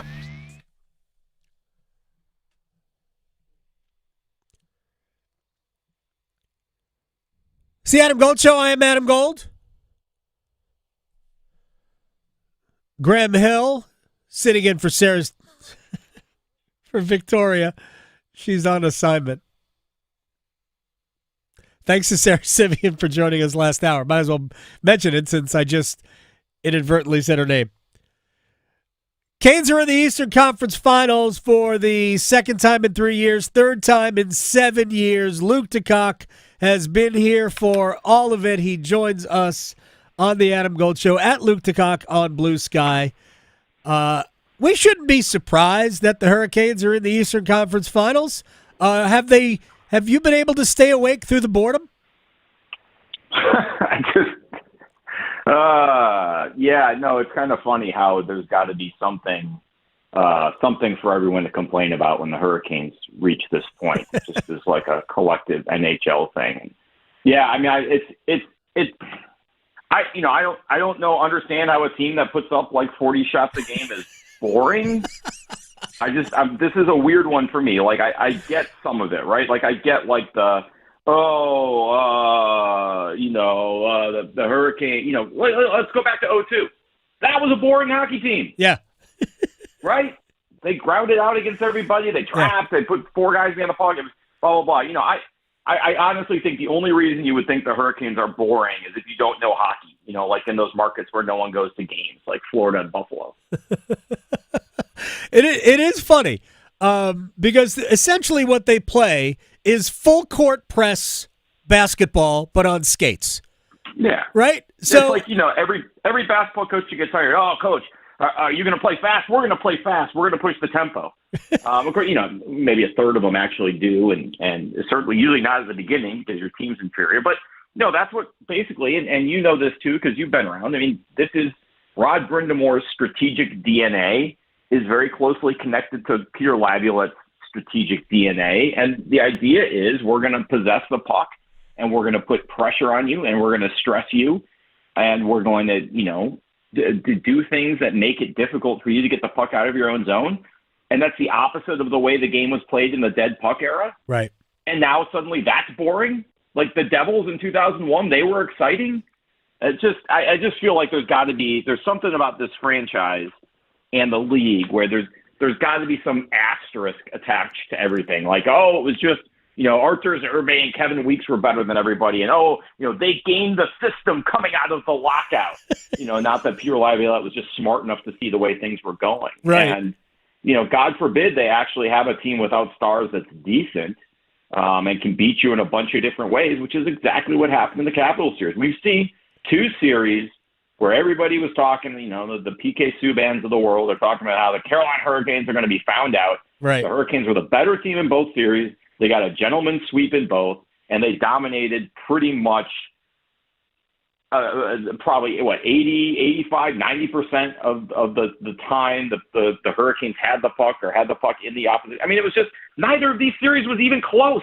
Yeah. They haven't even been competitive at times. Now, the Capitals, to their credit, kind of took a page out of the Hurricanes book and were able to keep things a little closer in games 3, 4, and certainly in game 5. But, we talked about this. My contention all along has been that by the second intermission of game 3, the Capitals were cooked.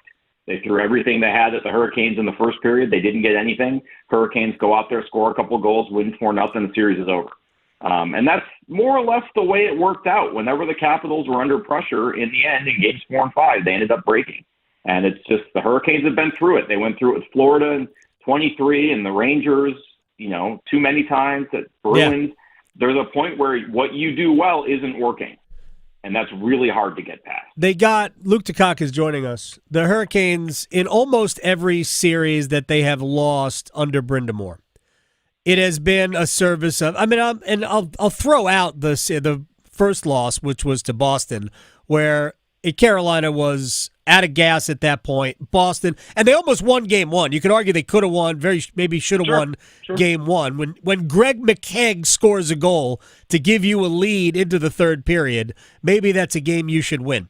But they were not as good as Boston, and the Bruins maybe should have won the Stanley Cup. That was St. Louis that year, another worst to first run during the season. But in every other series that they have lost, they've basically gotten power played or goalied.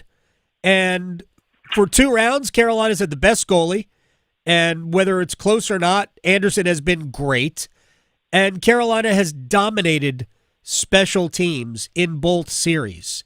They have allowed 2 power play goals in the playoffs, have scored 1 shorthanded, and they have 9 power play goals to their credit. They are dominating special teams. Now, one of those was a 5-on-3 goal. Right. And they also held look, Ovechkin was clearly, whether it was the injuries over the course of the season or the draining sort of relentlessness of trying to break the record or the fact that he's, 39 years old, he clearly was not anywhere close to his best in that series. I mean, 14 shots in 5 games, 1 goal. I really, in a couple different games, had first period chances that would have changed the course of the series that the best finisher of his generation couldn't finish. The Hurricanes did so many things well. And look, to take that away from Ovechkin, they did a really good job in the penalty kill. Obviously, the Capitals were using him more up at the right point than back on the left circle and all that. So it's just special teams wise, the Hurricanes are so good on the penalty kill that not even a historically great player, even one that was not at his best, can break through And the Capitals just didn't have a lot after that. It's just if you can do what the Hurricanes did on the penalty kill to a team like Washington, you're going to be in pretty good shape in a series no matter what happens. And then when you do have a goalie playing as well as he is, and you're scoring back-breaking even strength goals, you're going to win the series in 5 games. And it's a series you easily could have won in 4, same as the Devils series. Luke DeCock is joining us here on the Adam Gold Show. Andrei Svechnikov with 8 goals. I know 2 of them are empty nets, but 6 goals in 10 games from where I sit is still pretty doggone good. So this is the player the Hurricanes have been searching for really all year. Andrei I don't know that he played more than 2 games in a row at a high level at any point during the regular season. But this is the guy that, the reason they went out and got a Jake Gensler or Mikko Rantanen was because Andrei hadn't become that guy yet. And they needed to find one of those guys they know to advance, to get past where they have gotten to in the playoffs. Well, Andrei looks like he's at least an Andrei Svechnikov version of one of those. What's your read on where he is? Is it I guess it's a hot streak until he keeps doing it, right? Well, I mean, this has always obviously been there, and it's probably pretty comforting for him to know that he's the second best player on the team now since Nikishin's here. So that should take some of the pressure off. But, he's doing what he's always been capable of doing. And to me, this is true up and down the roster, and it's going to be true if they end up playing Florida. This is a team that has played in these 10 games with exponentially more discipline than it had in any playoff series in the previous 6 years. They have not been sucked into scrums. When Tom Wilson takes a shot at Jordan Staal, Jordan Staal is the one whipping his neck back to try to draw a penalty, where in 2023, the Panthers did that every time a Hurricanes player got anywhere near them and got a lot of power plays out of it. And the Hurricanes have I think it's taken this long for some of the younger players to go through it and grow up, but they've stopped taking the bait on some of that stuff. And Svechnikov's a big part of that. Obviously we think about the hit on Hampus Lindholm and all of that, and that did change that series, but he hasn't taken himself out of position to hit people. He hasn't taken offensive zone penalties. He's done a lot of the things quietly that he's needed to do to unlock his overall game. And then when you look at, the goal last night, spotting that the little opening short side on Thompson, which is obviously an opening the Hurricanes had a lot of success with over the course of the series. Yeah. It's a player with a lot of confidence who's seeing the game really well right now. And, you say, oh, but Sebastian Aho's not scoring or whatever. It doesn't bother me when that line is playing as well as it is. And Svechnikov's a big part of that. Yeah, I mean, Aho, Jarvis, Svechnikov as a line have been very good. And when Aho I think they'll need Aho and Jarvis to score to beat the Florida Panthers. I don't think what we have seen. But, yeah, that's not breaking news. Sebastian Aho's got 3 power play goals, all against the Devils. Didn't have a goal in this series. I thought he played well, but there's more for Andrei to get to. Carolina's depth has been key. Real quick, one final thing on the Hurricanes, and we'll skip over Freddie Andersen because the numbers scream how good he's been. They just need to keep him upright. The way Sean Walker has emerged as this, not really a revelation, but he has been top tier good in these playoffs. And played 23 minutes, led him a nice time again last night, and is really a two-way defenseman. I mean, this is a little bit of a contrarian perspective. I kind of feel like he's been that way all season. I've been impressed with him since he got here. He doesn't put up a lot of points. He doesn't always play against the opposition's top line. But to me, he's just been so steady, just like that B-plus guy every night, night after night. He reminds me that this is not a skating comparison. This is a role comparison. Right. He reminds me a little bit of what Brett Hedican did for this team, right? Holy cow. I was just thinking that. 20, 30 points, solid defensively, mobile, moves the puck well, in position, thinks the game well. Obviously, Hedican was a plus skater, and Walker obviously is mobile. But I think a player like that sometimes, his game is so subtle and gets so overlooked in the course of an 82-game season, not maliciously. It's just you play a lot of bad games. You play a lot of boring games. You play bad teams. You're playing your 3rd and 4. It's a road back-to-back. You're on the West Coast. You don't always see a guy with a game as well-rounded and almost as subtle as that stand out, when you're playing Calgary, Edmonton, Colorado, and Dallas in a 6-day span. But when you get into the playoffs and you're playing the same team over and over again, and the matchups really start to matter because they get repeated and repeated and repeated, and the stakes are higher and mistakes are punished more, you start to see a guy like Sean Walker stand out. And I think it's a little bit sort of like that, when we used to go through every year in the kind of like the end of the first round, start of the second round, hey, Jacob Slavin's pretty good, huh? Here comes NHL.com storming in to write that Jacob Slavin story, once they realize that, hey, and that's changed a little bit because it's happened so often, right. And obviously because he was so good at the Four Nations. But I think we're seeing a little of that even in this market because he's a first-year player with Walker. But I thought that was one of their better signings this summer. I like the way he fit their game. I think he's just been this solid, steady, reliable guy for most of the season. And now that you sort of put everything, turn everything up to 11, a guy like that really stands out because of the plays he can make and the plays he doesn't make, the mistakes he doesn't make, whether it's bailing out his partner or being in position or all those things. But to me, this is a continuation of what he's done all year. We're just seeing it in sharper relief because of the circumstances. Yeah, and his minutes have been elevated for a lot of reasons. Chatfield's injury certainly helped that in Game 3, but 23 minutes last night. Of course, no Chatfield again, but the minutes weren't elevated for anybody else. Slavin's minutes were normal. Burns' minutes were normal. Orlov's minutes were normal. It was Walker that took the biggest jump. All right, let me get to – I know you were down in Amelia Island, Florida for the beginning of the ACC meetings. Everything I have read, including your Q&A with Bill and stuff from David Teal, this screams to me, and I've argued against it for a while. The ACC almost looks like they are trying to scheme their way to more spots, whether it's in the football playoff or the NCAA men's basketball tournament. And I feel like you're not going to trick the system until you're better at the games. And I think that's the ACC's problem more than how the math works out. Do you think the ACC is putting too much emphasis on math? No, and here's why.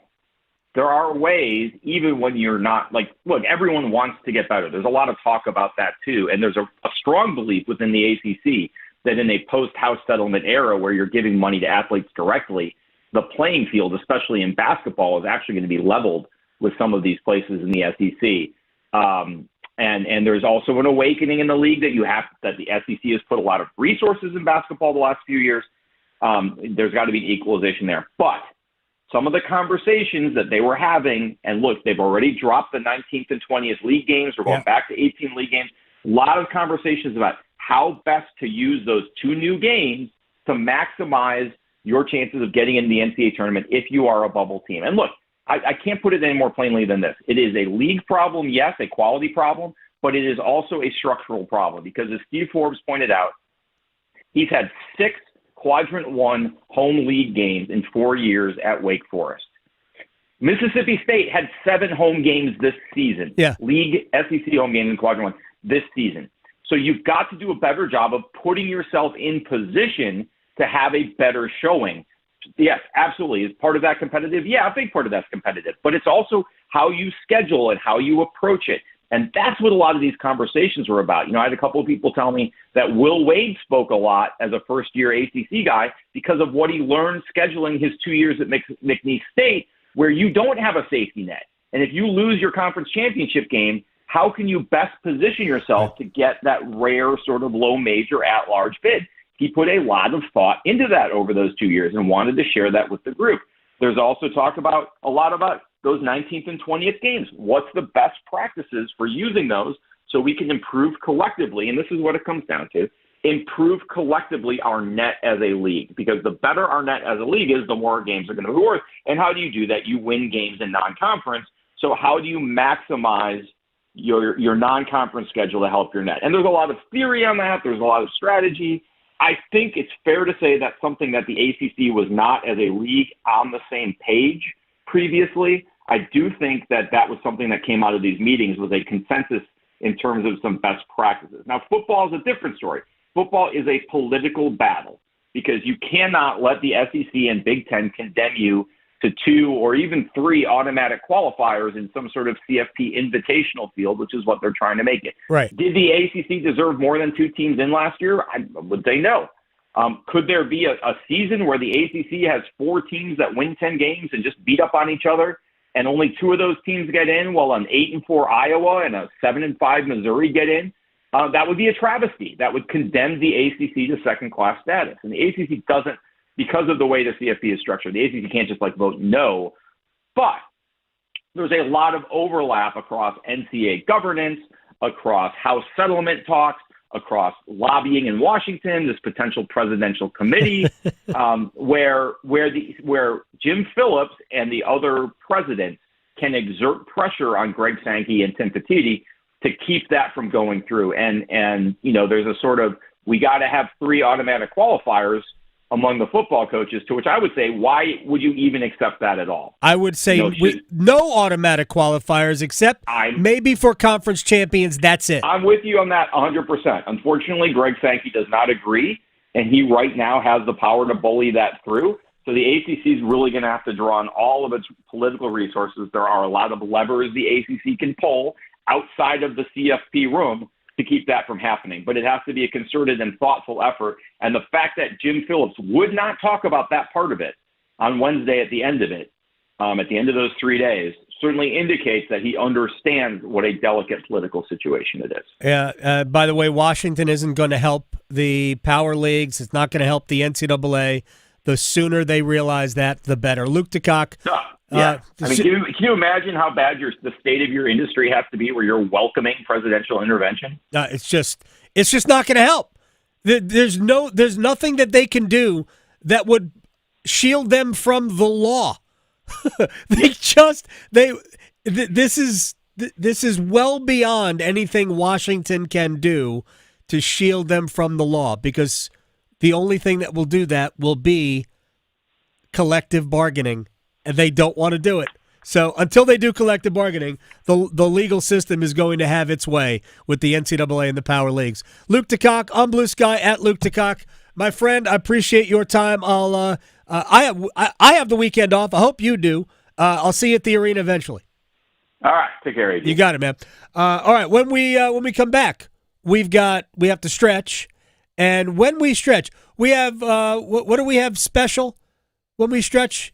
Bill Belichick was on That's right, Good Morning America. Michael Strahan. We're going to break down his interview just to hit our Bill Belichick quota for the day. I give Michael Strahan a lot of credit. I think that that conversation was very, very good. And they did not have stipulations. Of course, ABC News is not going to agree to those. They don't need Bill Belichick. They wanted Bill Belichick. They didn't need him. Totally different things. Anyway, you'll hear that, and then we will place bets. At some point, we need to talk to the people again. We could do that. We can. 919-860-5326 is the number. What he said. Next. Chapel Hill to Charlotte, Greenville to Greensboro. Your sports, his state. The Adam Gold Show on the North Carolina Sports Network. At North Carolina Farm Bureau Insurance, you're more than a policy, you're family. With offices in every county, we're close by when it matters most. Our local agents customize coverage to fit your life. And our award-winning claims team delivers fast, quality repairs. It's no surprise Forbes ranked us the #1 auto insurer in America. North Carolina Farm Bureau Insurance. Helping you is what we do best. There's no party like an all-star party. The NASCAR All-Star Race roars into North Wilkesboro Speedway. It's back. this weekend for a no-holds-barred, old-fashioned mountain showdown. NASCAR's biggest stars going for all the money and bragging rights under the lights at one of racing's most iconic tracks. Metal will bend, dreams will end, and the fun? Well, that doesn't stop all weekend. Kick your May into high gear. Get your tickets today at NorthWilkesboroSpeedway.com. The Body Armor State Games are coming to Greensboro this June. Registration is open to athletes of all ages and skill levels in 20 different sports. The Body Armor State Games feature 11,000 athletes and 600 teams. Don't miss out on North Carolina's largest sports festival of the year. Visit bodyarmorstategames.org today. That's bodyarmorstategames.org. The Body Armor State Games are proud to partner with Truist, Lowe's Foods, and Blue Cross and Blue Shield of North Carolina. Here at NC Cyber Academy, screens are a good thing. At our K-12 tuition-free virtual charter school, your child can find a flexible and personalized education that lets them take a brain break when they need it, but also provides structured one-on-one time with our amazing teachers. But we also power down our laptops for in-person activities with fellow students to build community. Visit myncca.com to learn how we can set your child up for success in the classroom, at college, and in their careers. Do you know someone who's lost a loved one to overdose? Every day, the disease of addiction is taking lives and devastating families. But this crisis is preventable. Join the Governor's Institute in the Be a Superhero in the Overdose Battle campaign. Together, we can spread awareness, fight stigma, and save lives. Learn the signs of overdose. Know how to help. Visit governorsinstitute.org/superhero today, because doing nothing shouldn't be an option. Be a hero. Take action. Save a life. May is Older Americans Month, and AARP North Carolina is working to flip the script on aging. From helping you stay physically and financially secure to making sure our state is great for all ages, AARP is right here in your backyard, offering local events and advocacy to improve lives and communities. Let AARP help you get the most out of life by listening to AARP Without Limits, wherever you listen to your podcasts. During the sports season, the Governor's Highway Safety Program would like to remind you to buckle your seatbelt when traveling to and from athletic events. Wearing a seatbelt is your best defense against injury or death in a crash. Prioritize your safety and buckle up. Every seat, every time. Remember, click it or ticket. It's the law. This message is brought to you by the North Carolina High School Athletic Association and the Governor's Highway Safety Program. It's okay not to be okay. Feelings of loneliness, anger, and worry are completely normal, and you're not alone. If you need help coping, call, text, or chat the free 988 Suicide and Crisis Lifeline. Someone is always there to talk, day or night. Together, we will find the care that works for you. Just call, text, or chat 988 anytime to talk to a trained counselor who will listen, provide support, and connect you to other resources that can help. Let's get through it together. Brought to you by the North Carolina Department of Health and Human Services. This is Adam Gold. I did love that Rod video with him, though, when he was trying to communicate. Yeah, you speak hockey. And he was like, it's okay, you don't need to know this, you know hockey. And I was like, oh, heartstrings. It's fantastic. Yeah, no, it was awesome. The Adam Gold Show.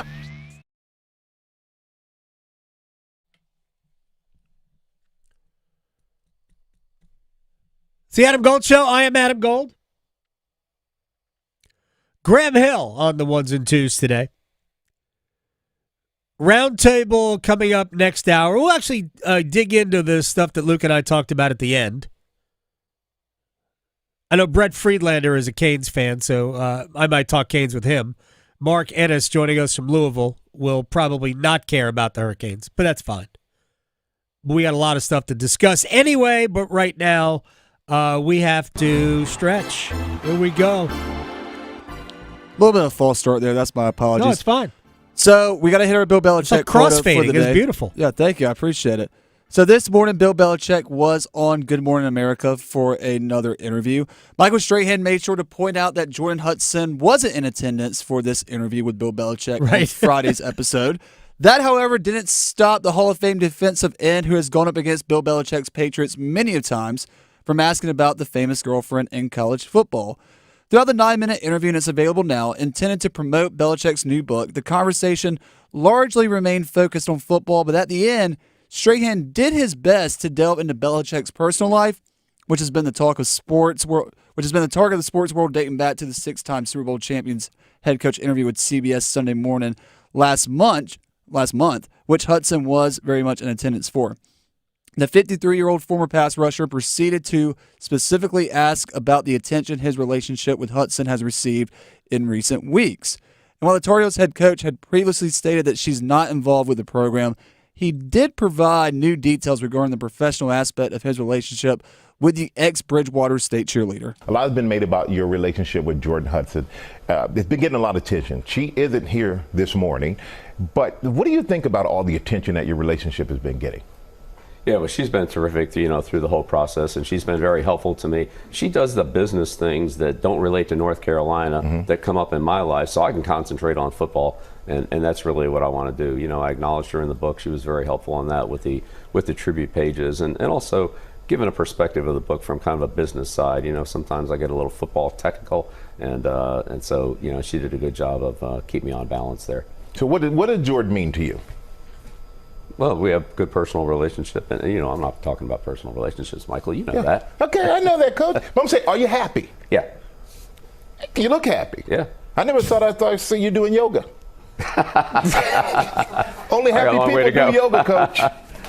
A little bit of an alter or a strange interaction there at the end, but other than that, Michael Strahan, I think, did a really good job. And if anybody else had asked that question, I don't think Belichick would give an answer. But Adam, what do you make of Bill Belichick's clarifying Jordan Hudson's relationship with the UNC football program? This is why, if done correctly, and this is why, Bill could have, if he answers those questions locally. I know Luke talked to him, Brian Murphy from WRAL TV5 talked to him with the stipulation that question would only be about football. I would never agree to that, and that means I wouldn't talk to Bill Belichick. But there are ways to ask the question that aren't, so what do you make of this, Bill? Ways without being sensationalized. And I think Bill, in that regard, comes off better than not addressing it at all. See, that's an opportunity for a win for Belichick, right? All right, here's what she does. This is what she means to me. He's not going to let you in on his emotional side. By the way, the fact that Strahan was such a great player mattered in that setting. Yep. Because Bill trusted Strahan. He wouldn't trust me, so he's not going to give me anything. And I'm not complaining about it. I'm just saying he trusts Strahan, so Strahan can joke around with him. Correct. I'd love to talk to him about dressing like a fisherman. Or helping Jordan do the Titanic pose. That's fun to me. I just think it's cool. I didn't know you role played. I didn't know you were into that. How cool! You ever go to Comic-Con? Right? That's in Raleigh this weekend, by the way. There you go. So, I'd love to be able to joke with him about that, but I couldn't. So, I think Bill, it's an opportunity missed. When you refuse to address those things because you don't know how they're going to turn out, but I understand why they do it, but it's really an opportunity missed. He had an opportunity to really turn it around and to kind of explain it. I keep saying it. I have zero doubts that he's going to finish out this season, and I believe this will be the first of several at UNC. But I don't know how well it's going to go. But I think they're looking at this as more than a one-year deal. I'll close on this. If I ever had the opportunity to ask Bill Belichick a question, I would consider asking him if his favorite song is Father Figure by George Michael. There you go. Place your Interesting. bets. I bet you slice So one way to do it. $100. Gambling is illegal at Bushwood, sir, and I never slide. Okay, you can owe me. I owe you nothing. Bet time. What do you got? I can't guarantee a win tonight because the Hurricanes don't play. Right. I told you. If you want to guarantee a Hurricane win, just get the other side at plus money, and I'll donate to it. Perfect. 3 for 3. You're welcome. You're welcome at KNX. You want me to start today? Sure. All right, Boston at the Knicks at Madison Square Garden. The Celtics are underdogs. They are plus money. They are going to win. Give me the Celtics over 211 total, plus 290. I'm also going to go with the Boston Celtics at New York Knicks for my first bet. Give me Kyle Porzingis over 3.5 rebounds. You just need 4 Kyle. Plus 105 has hit in 10 of his last 10 away games. I'm going to call him Kyle tonight. Go Kyle. We have Florida and Toronto today. I want this to be a competitive game. Toronto's going to have to get the first goal to do it. I don't see it. Florida minus a goal and a half, over 5.5, plus 230. Kristaps Porzingis. Where did I get Kyle from? I don't know. I like Kyle. Kyle from Mix 101.5 was talking to me while I was writing this bet down. So maybe maybe that's where that came from. Very or maybe nice. I'm just bad at my job. No. Toronto at Florida as well. Give me Alexander Barkov over 2.5 shots on goal, plus 120. Has hit in 4 of his last 4 games, and hopefully I said his name correctly. Hopefully you did. All right, so there are 2 Premier League matches today. Now, Aston Villa needs to win because they're trying to get into the top 5 to play Champions League football next year. So I think they will win. Also, they're playing Tottenham, who is a loss walking. So that's an easy one. Villa is minus 360. That is just a ridiculously big bet there. Chelsea is playing Manchester United today. Manchester United is terrible. Chelsea needs a win too. However, United away from Old Trafford is actually plucky. They don't have the Europa final against Tottenham, I think, for a couple of weeks. I see that as a draw. United and Chelsea to draw plus 360. And since I'm going to be right on both, you can get it at plus 490 if you parlay them. Villa will win. I think the United one is a little bit more of a challenge. So I think we just enhanced it and went to 490 because United and Chelsea will draw. It's my take on it. My final one? Oh, sorry, go ahead. Go ahead. No. My final one, Maple Leafs, Panthers again. Give me Mitch Marner, future Carolina Hurricane, anytime goal scorer, plus 340. Don't speak that into existence. I know there are Hurricanes fans that want Mitch Marner. I don't. I don't want Mitch Marner. By the way, Austin Matthews, could you come up smaller in these games? Nor has Marner, by the way. No good. If they're going to win, it's going to be a William Nylander game. From the heels Touchdown, Carolina! to the Canes. She scores! He covers it all. The Adam Gold Show on the North Carolina Sports Network. It's back. The Chatley Boat Show and Sale at the Car Scott Building in Raleigh, featuring Suzuki Outboards May 16th through the 18th. And it's bringing the largest inventory and deepest discount of the year. Save thousands off top brands. On-site financing to get you approved and on the water. Boats in stock and priced to move now. Test ride your boat at delivery. Get in a new boat or upgrade in time for summer. The Chatley Boat Show and Sale, May 16th through 18th at the Car Scott Building in Raleigh, featuring Suzuki Outboards. What?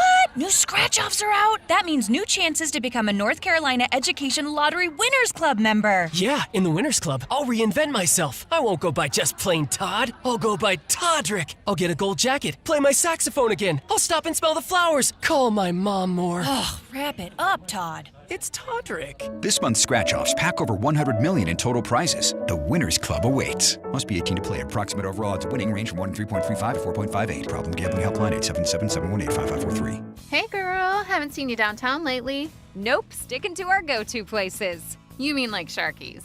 Well, we love our Sharkies. Best wings and gumbo on the planet. But we never miss the $5 sangrias on Wednesdays at the new Salt and Lime. And Mexican pints on Thursdays for $3. You know my boy loves the House of Hops. No better selection of craft beer in the state. Loves their specials, their food trucks, and you know I love my wine. They have a wonderful selection. And have I told you about our new takeout spot, Che Empanadas? It's right next to Sharky's. They have 20 different types of authentic Argentinian empanadas, and they are incredible, especially the breakfast ones. You gotta try it. Sounds perfect. And how awesome is it that they're so close to each other? Yes! Give them a try. Che Empanadas, House of Hops, Salt and Lime, and Sharky's. Just a hop, skip, and a jump from each other off Raleigh Road, Glenwood, and Grove Barton. They say no two people learn the exact same way.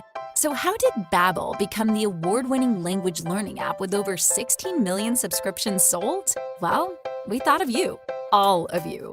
Take Sierra. She's an artist and absolutely a visual learner. She's doing a deep dive into our Babbel wordplay videos. Today I'll share a quick lesson on shopping in French. Merci beaucoup. Malcolm is very much a type A, say it to my face, listening learner. So he checks with Babbel's speech recognition to make sure that accent? Precio.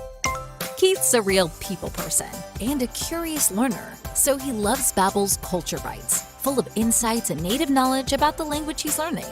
Like what's served for Christmas dinner in Germany. Glühwein, Weihnachtsgans und Christmasstollen.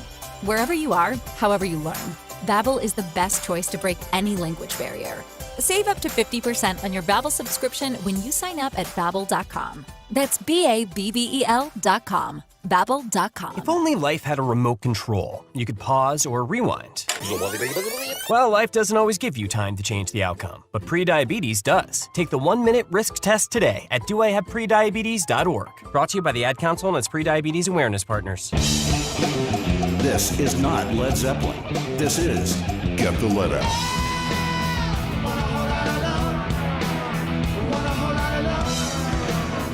Get the Let Out. A celebration of the Mighty Zap. Recreating the Mighty Zap's iconic studio recordings just the way you remember them. Get the Let Out returns to DPAC this Saturday night. Tickets going fast at dpacnc.com. Get the Let Out. This hour of the Triangle Sports Leader is powered by Ritchie Law Firm, injury lawyers. Ritchie Law is on top of it. Go to ritchielaw.com. That's ritchielaw.com. Broadcasting live from the Lenovo Studios. WCMC HD1 Holly Springs. 99.9 The Fan. The Triangle Sports Leader.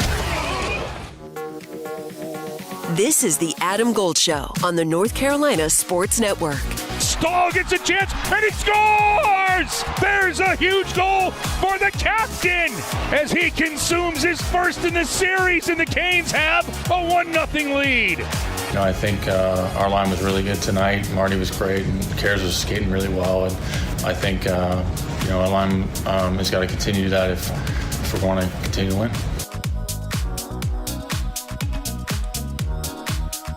It's the Adam Gold Show. I am Adam Gold. Graham Hill on the ones and twos. Jordan Stahl from last night. And what I found interesting last night about the Canes game, when Stahl, Martinook, and Carrier are the line away from home, in some ways it's wasted because that's Carolina's one of their checking lines. So Washington's got really two good scoring lines, and normally one of those would be against, the Stahl, Martinook, Carrier line would be against one of those. But when you don't control the matchups, you can't control who they play against. And while they played against, Ovechkin's line or Wilson's line some, for the most part, they were out there against Nick Dowd or the Connor McMichael line. But here's the thing about Stahl, Martinook, and Carrier together. If they get the puck, it's going to be hard for you to get it from them. So they become an offensive line on the road. And Carolina really was not better than Washington over the first 8 or so minutes.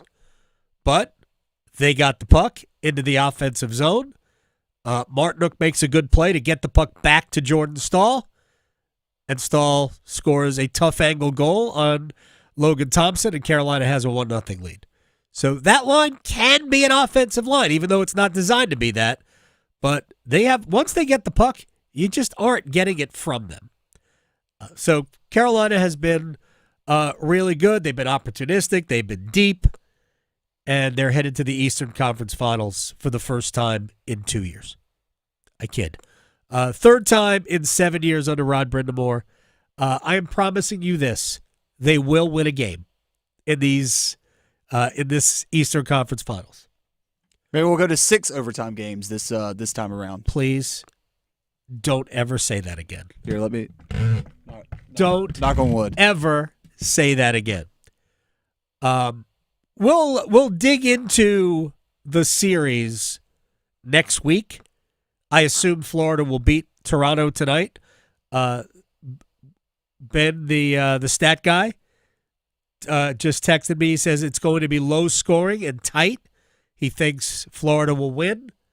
I think it will be relatively low scoring, but I see Toronto pushing and cheating to score, and I see Florida piling up goals as a result. I see the Panthers winning this game like 5-2, 5-1. Yeah, that's the way I see it.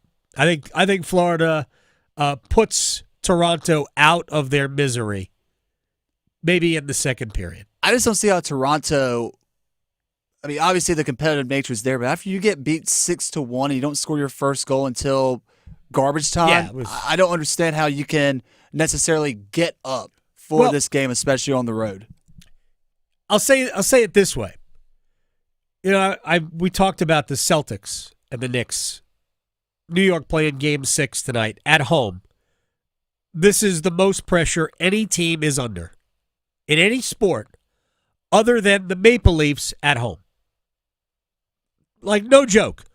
Knicks fans have seen this movie before. Just like Leafs fans. Knicks haven't won a title since 1973.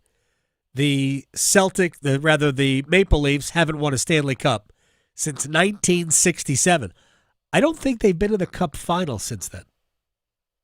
Yeesh.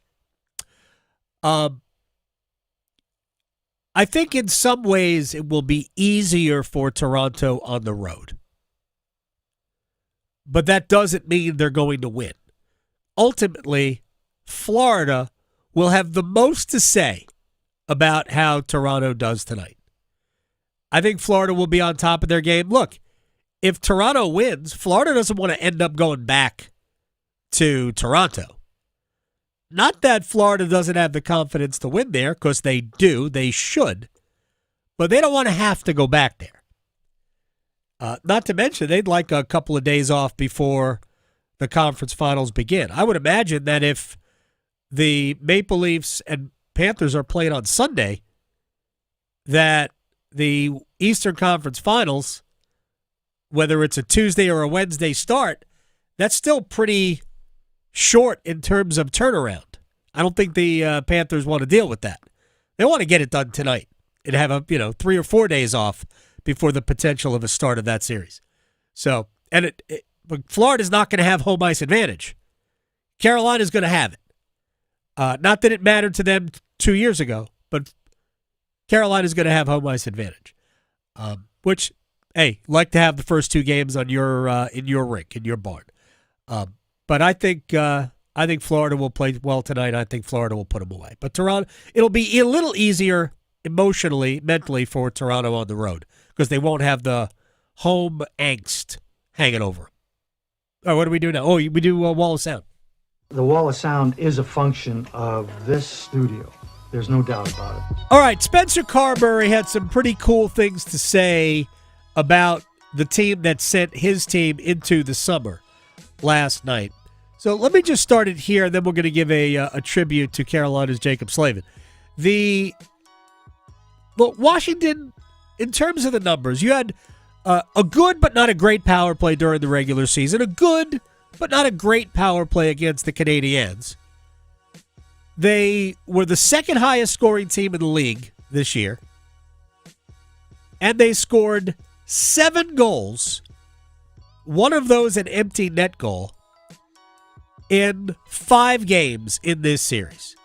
So for all of the lack of production, the lack of success that Washington has had, Spencer Carberry reminds us of what the real reason is. All the things that we're going to talk about of shortcomings that we had. So whether that be special teams, 5-on-5, scoring, depth scoring, we can break it all down. The first part you have to look at is not the lack of that from the Washington Capitals, is how the Carolina Hurricanes did that to the Washington Capitals. That's where my head goes. So guys that didn't produce or didn't do this or XYZ, penalty kill, go down the list, they did a real good job. And the games were tight. And, you get a bounce one way, flip one of those games. Maybe it's a little bit different, but they over the length of the 5 games of this series, they showed the quality of team that they are. Yeah. The other team's trying too. Washington wasn't bad because Washington was bad. Washington was bad because Carolina forced them to look bad.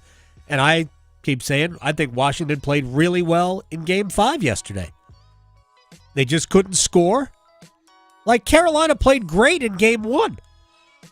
We forget how dominant Carolina was in Game 1. And they didn't score until there were about 10 minutes left. That just got them the opportunity to get to overtime. They could have lost that game 1-0, and Carolina would have been by miles the better team. Sometimes it just doesn't happen. The other team is doing enough to prevent you from scoring. Anyway, Spencer Carberry also wanted to give a shout-out to Carolina's star defenseman. And another shout-out just quickly, because he doesn't get enough credit. I think he started to get credit since the Four Nations. Jacob Slavin is how he's not in the Norris Trophy conversation every single year. It doesn't seem right. Obviously, the guys that are there are tremendous players in their own right, but that he's one heck of a player. Yes, he is. All right, one heck of a player for the Carolina Hurricanes. Jordan Staal, who scored the first goal. And whether it's a slam or not, and it is a slam when the national media calls Carolina boring. It's not boring. It's different, yes, but it's high speed, high tempo, and Carolina generates a lot of scoring chances from it, the way they play. So Staal was asked what makes them so successful in defending. We're a lot of just on top of guys, and we're just trying to give them the least amount of room and make them turn the puck over so we have the puck. And then when we have the puck, we try to move as quick as we can into their end and grind them out. And I thought the guys stuck with it today. I think there was some ebbs and flows to the game, but for the most part, we had a pretty consistent game. And then it's tight games like that. It takes one bounce, and tonight was this guy over here. It just kind of ripped one on net and got a fortunate bounce, and that's kind of the way it goes sometimes. And it was a big win. Carolina, the way they win is by design. It's by design. It's designed to stress you into mistakes. It's designed to stress you into a kind of losing your positioning, and that's just the way they play. Is it for everybody? Apparently not. But boring it isn't. Scoring chances, you look, Carolina generates more scoring chances than any team in the league. What they aren't blessed with is spectacular finishers. They had, among all teams in the NHL, they generated the most. Actually, Florida was ahead of them this year. The second most grade A scoring chances in the league. But converting those chances, they were last. Percentage of times they converted those chances, they were last. So they need more of those to generate goals. But it's all right, they're getting plenty. As long as they keep getting those, they'll be okay. All right, when we come back, Brett Friedlander, Saturday Down South, Mark Ennis, ESPN Louisville, a little roundtable. We'll get your college fix in, and Brett and I will talk hockey. Next. Talking sports, dropping truth. The Adam Gold Show on the North Carolina Sports Network. Listen every afternoon for The Drive with Tim Donnelly. September 1st versus TCU. That is UNC football's opening game. How many switches, how many twists in the Bill Belichick story are we going to get in the next 100 some odd days before the opener? Unlimited. It is insane, and UNC has to find a way to cut out the distractions and focus on football. The Drive with Tim Donnelly, 3 to 6 on 99.9 The Fan. It's almost time to head into the weekend and de-stress from work, which might mean taking the motorcycle out for some hog therapy. I'm Victoria Vodnecker here from 99.9 The Fan for Law Tigers, and that thought might cross your mind more often now with the weather getting warmer. There's more rides to participate in. So with May being Motorcycle Awareness Month, it's a good reminder on ways to stay safe out there. Even with warmer days, it's always a good idea to wear that protective gear and keep your lights on so you're as visible as possible. We're always trying to use practices that will help prevent accidents from happening, but we can't control others who might cause a wreck. And if that happens, call Law Tigers first before calling your insurance company. At Law Tigers, they're riders too, so they know the value of your bike, gear, the investment that you've made. Case evaluations are always free, and you're not going to pay a dime until your case is settled. Call 1-800-LAW-TIGERS, North Carolina's motorcycle lawyers. Law Tigers is a network of independent law firms who are members of the American Association of Motorcycle Injury Lawyers. Law Tigers is not a law firm. Hear that? That's the sound of digital instants from the North Carolina Education Lottery. With instant wins, progressive jackpots, and bonus games right from your phone. It's non-stop chances to win like you've never seen or heard before. Oh, yeah! Big money! Visit nclottery.com to get in on the action. Must be 18 to play. See prize and odds charts at nclottery.com/digital-instants for details. Problem gambling helpline 877-718-5543. I'm Jeff Jr., founder and CEO of Trajan Wealth. I was born and raised in northern Wisconsin by both my father, who owned a small 10-lane bowling alley, and my mother, who was a nurse, who did her best caring for everyone in our small town. My parents stressed with me that if you were going to do anything, it needed to be done right or not done at all. I later joined the Marine Corps, where additional values were instilled. Values like honor, courage, and commitment. The motto of the Marine Corps, Semper Fi, which means always faithful.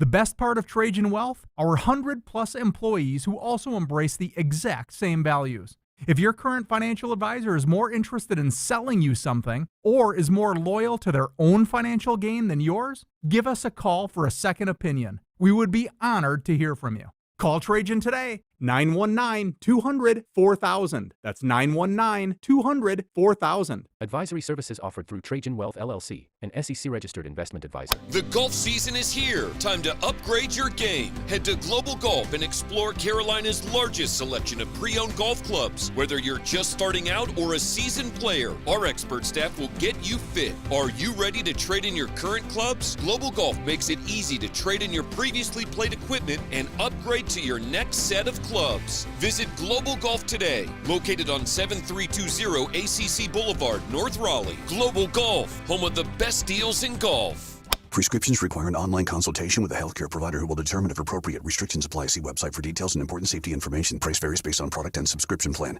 Hey guys, let's talk ED, because millions of men experience it. But not everyone can access or afford treatments like Viagra. Hims can help. Through Hims.com, you can access a full range of treatment options for ED through a 100% online process. To start your free online visit and save up to 95%, go to Hims.com/joy. HIMS.com/JOY. One Adam. Gold. One Adam. Gold. If Andrei Svechnikov watched Eric Cole highlight tapes and caused chaos. Hey, hashtag, you didn't even mean to do that, did you? I didn't. Well, that's the old one. I know, but right? It's still relevant. Now we're raising up. Maybe we should go back to cause chaos. I know, we need to go back to causing chaos. It's interesting. I did kind of subconsciously bring that out. The Adam Gold Show.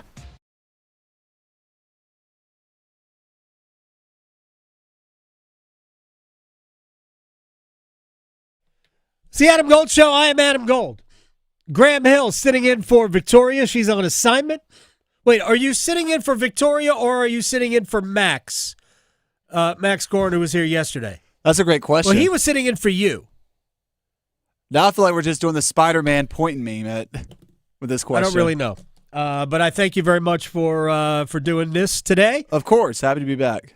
Yeah, it's good to have you. And Carolina had a win last night. Right now, I am excited for the roundtable. I had to book the roundtable myself. Usually Victoria does that. So I went to 2 absolute bombers. Camelot. It's only a model. Mark Ennis, ESPN Louisville. One of my absolute favorites is here, as is Brett Friedlander, Saturday Down South ACC columnist. Gentlemen, thank you very much. Mark, do you have any interest in Brett and I getting a brief Hurricanes question in? I can't contribute, but I can certainly observe with respect. I thank you. All right, Brett, you have not complained much over the last several weeks about the Hurricanes. Frederick Andersen doing the job. Andrei Svechnikov, the guy. So are you pumped for the Eastern Conference Finals? Not only am I pumped for the Eastern Conference Finals, I am looking forward to that Dallas-Carolina Cup final so that Freddie can shut down Mikkonen and Stankovic can score the cup-winning goal. That would be delicious. It is, like, I joked around with somebody about this the other day. I'm like, we're headed for that. That would be like the juiciest possible storyline. Adam, it wouldn't be boring. Nor is the way they play. Well, I'm glad you're on board. You're Team Freddie now, right? Absolutely. Listen, I've got a correlation here. Do you remember back in 2022 when the Braves won the World Series and I spent the entire season complaining about Fresh Prince, right? Will Smith. And he won me a World Series, and so now I'm on Team Fresh Prince. So I'm on Team Freddie. There you go. I don't remember the 2022 baseball season. All right, so we'll go back to Mark Ennis on this one.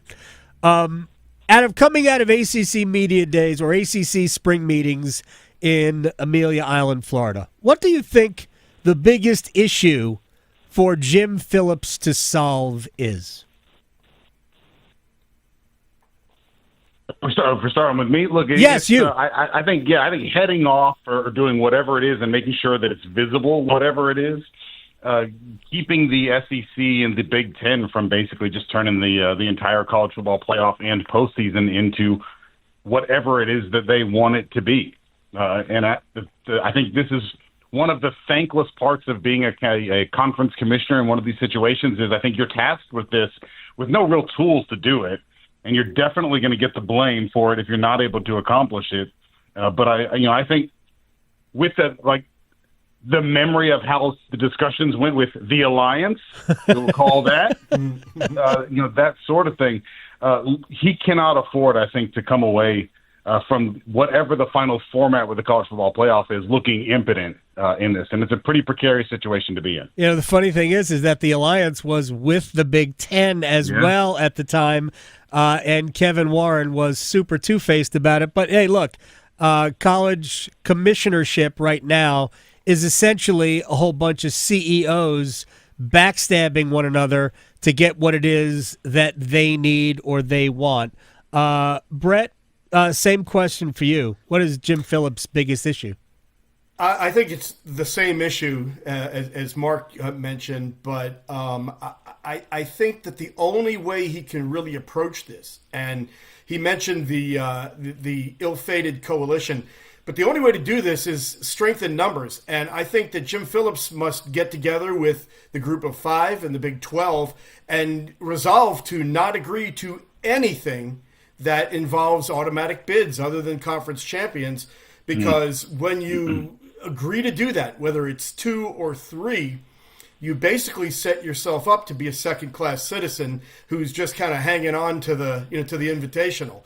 So I think that the big thing, as Mark said, is to make sure that you come out of this in a position of strength rather than as somebody who's just kind of like riding the coattails of the SEC and the Big Ten, because there's not much else that the commissioner could do here, because to be competitive in both football and basketball, it's going to be up to the individual schools to put the financial commitment in for NIL that you get the players to be able to compete, because winning games is the only thing that is really going to help, and right now they're not winning enough. I know it's going to sound weird, but part of me wants to see Jim Phillips become passive-aggressive about this and just say, you guys have dominated football like no conference in the history of the sport. I can't believe you're limiting yourself to 4 spots in this playoff when you could have all of them if we just eliminated the automatic bids. I'm not sure that wouldn't work in some ways. Mark, do you think that might have sway?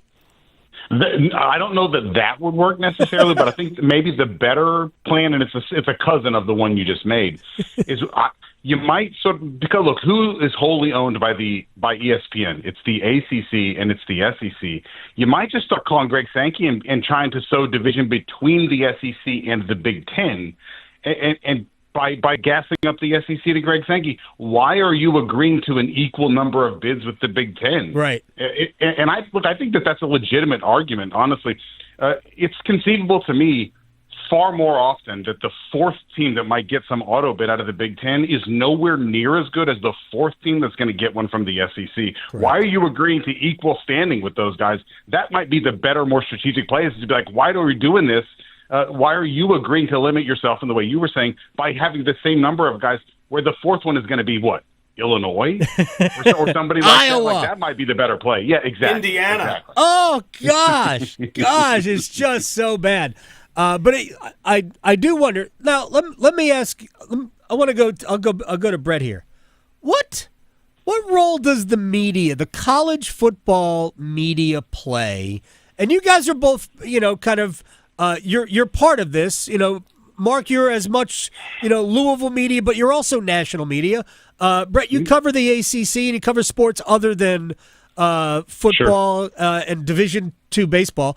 But how culpable is the national media for not repeatedly calling out the greed and the power grabbing of these two conferences in this? Because I think if there's some public pressure applied, maybe it would work. They play a huge role in this, and I kind of want to bring a kind of connection with the Hurricanes in there. It's kind of sort of like the whole boring hockey situation. It's a feeding frenzy, and you get a narrative, and I'm not saying that all national media members are lazy, but they tend to kind of hop onto the same narratives. And this, when you consider that a great deal of the college football media is located where? In the SEC footprint and in the Midwest where the Big Ten is. And the ACC has always kind of been a stepchild in this equation. Then you have this feeding frenzy, and I think it is a very large part of this. And there's a narrative, and it's not what it really needs to be. Mark. Yeah, and Adam, I'll add to that. I think one of the real dangers of letting this 4-4-2-2 model that they're talking about go through and ultimately become a reality is you're basically institutionalizing. I think this is kind of what Brett was saying earlier, saying to everybody they are twice as important as we are, and that your media coverage will all represent that. One of the most great wins around here ever is all the way back in 2002. Louisville beats Florida State. Kirk Herbstreit's on the call, and Louisville fans are like running on the field in water everywhere. It had rained for like a full day, and it's one of our favorites. Kirk Herbstreit is saying, "This is great. This is college football," and I don't think he thinks that anymore. And so media has really changed in that regard, and this will only make it worse. Mark Ennis is joining us, as well as Brett Friedlander here in the Roundtable on a Friday. And I'm going to take phone calls later. I can't believe we're going to do is take phone calls on the Hurricanes. The other thing that came out of Amelia Island for me, and maybe I look at it differently than other people, they had Deloitte there. They're trying to come up with math equations as how they can make basketball appear better, how they can improve net ratings, and how some of the metrics in football can be better. And I think they're doing it backwards. I understand. I think we should schedule differently. I've been saying this for a long time. We should not schedule with a formula. We should Jim Phillips should get down. It's like, who are our best football teams? I want them playing each other. Who are our best basketball teams? I want them playing each other. Who are the rivalries that we need to have for each individual school? I want those on TV. I would schedule for TV. I would schedule for fans. I would not give a damn about scheduling for metrics. Now, the non-conference stuff, yes, I will schedule for metrics. I would do that better. But it seems to me they're doing it backwards. Am I crazy, Mark, for thinking that they should just simply try to make their football and basketball better, and all of these numbers will take care of themselves? Yeah, I think you're 100% right. I think your old partner, Joe Ovius, said kind of best. They're trying to solve a problem with math that's really just an HR problem. And Brett kind of said this at the beginning, like, at some point, this is about, are you just going to invest in your programs and support them at a level that will make them successful? ACC basketball, like these teams that are, Syracuse should be better than they are. Pitt, it should be better than it is. Like, there's no excuse for these teams to struggle the way that they have when we have seen them in our recent memory be far more competitive, far more nationally relevant, and that is all that you need. You know who doesn't really have these discussions about scheduling and all this sort of thing? The freaking SEC. Right. Like, they don't, because they just hired great coaches, and they support their programs, and they're good, and that solves all of your problems with a straight line. Yeah, Florida didn't have a good basketball schedule this year, by the way. They just happened to be great. And the SEC schedules down in football in non-conference every year. And it doesn't matter. It just doesn't matter. Brett, you want to handle anything there before we have to go? Yeah, I would like to say that I think, to your point, Adam, Clemson is the only team in the ACC that really gets it. The whole thing with the Notre Dame series is exactly what you're talking about, because they're going to get eyeballs because nobody attracts ratings the way Notre Dame does. They're also going to play a high profile, high whatever net rating in football is opponent every year. And I think more teams in the ACC, at least the elite teams, you know, we're talking about the Florida States, the Miamis, the Louisvilles, and hey, you know what, even Carolina, because they attract a lot of eyes too. I think those are the teams that need to start thinking in that way, because right now, just scheduling random home and homes with Tennessee or Mississippi State, unless you're going to win those games, and the ACC teams don't, where does that help you? Why is Syracuse playing Tennessee? Yeah. Somebody's going to have to tell me that. Why Syracuse is playing Tennessee? Why do we need Syracuse, who is look, maybe they'll be in the middle of the league this year. They should not be playing Tennessee. You want to play an SEC school?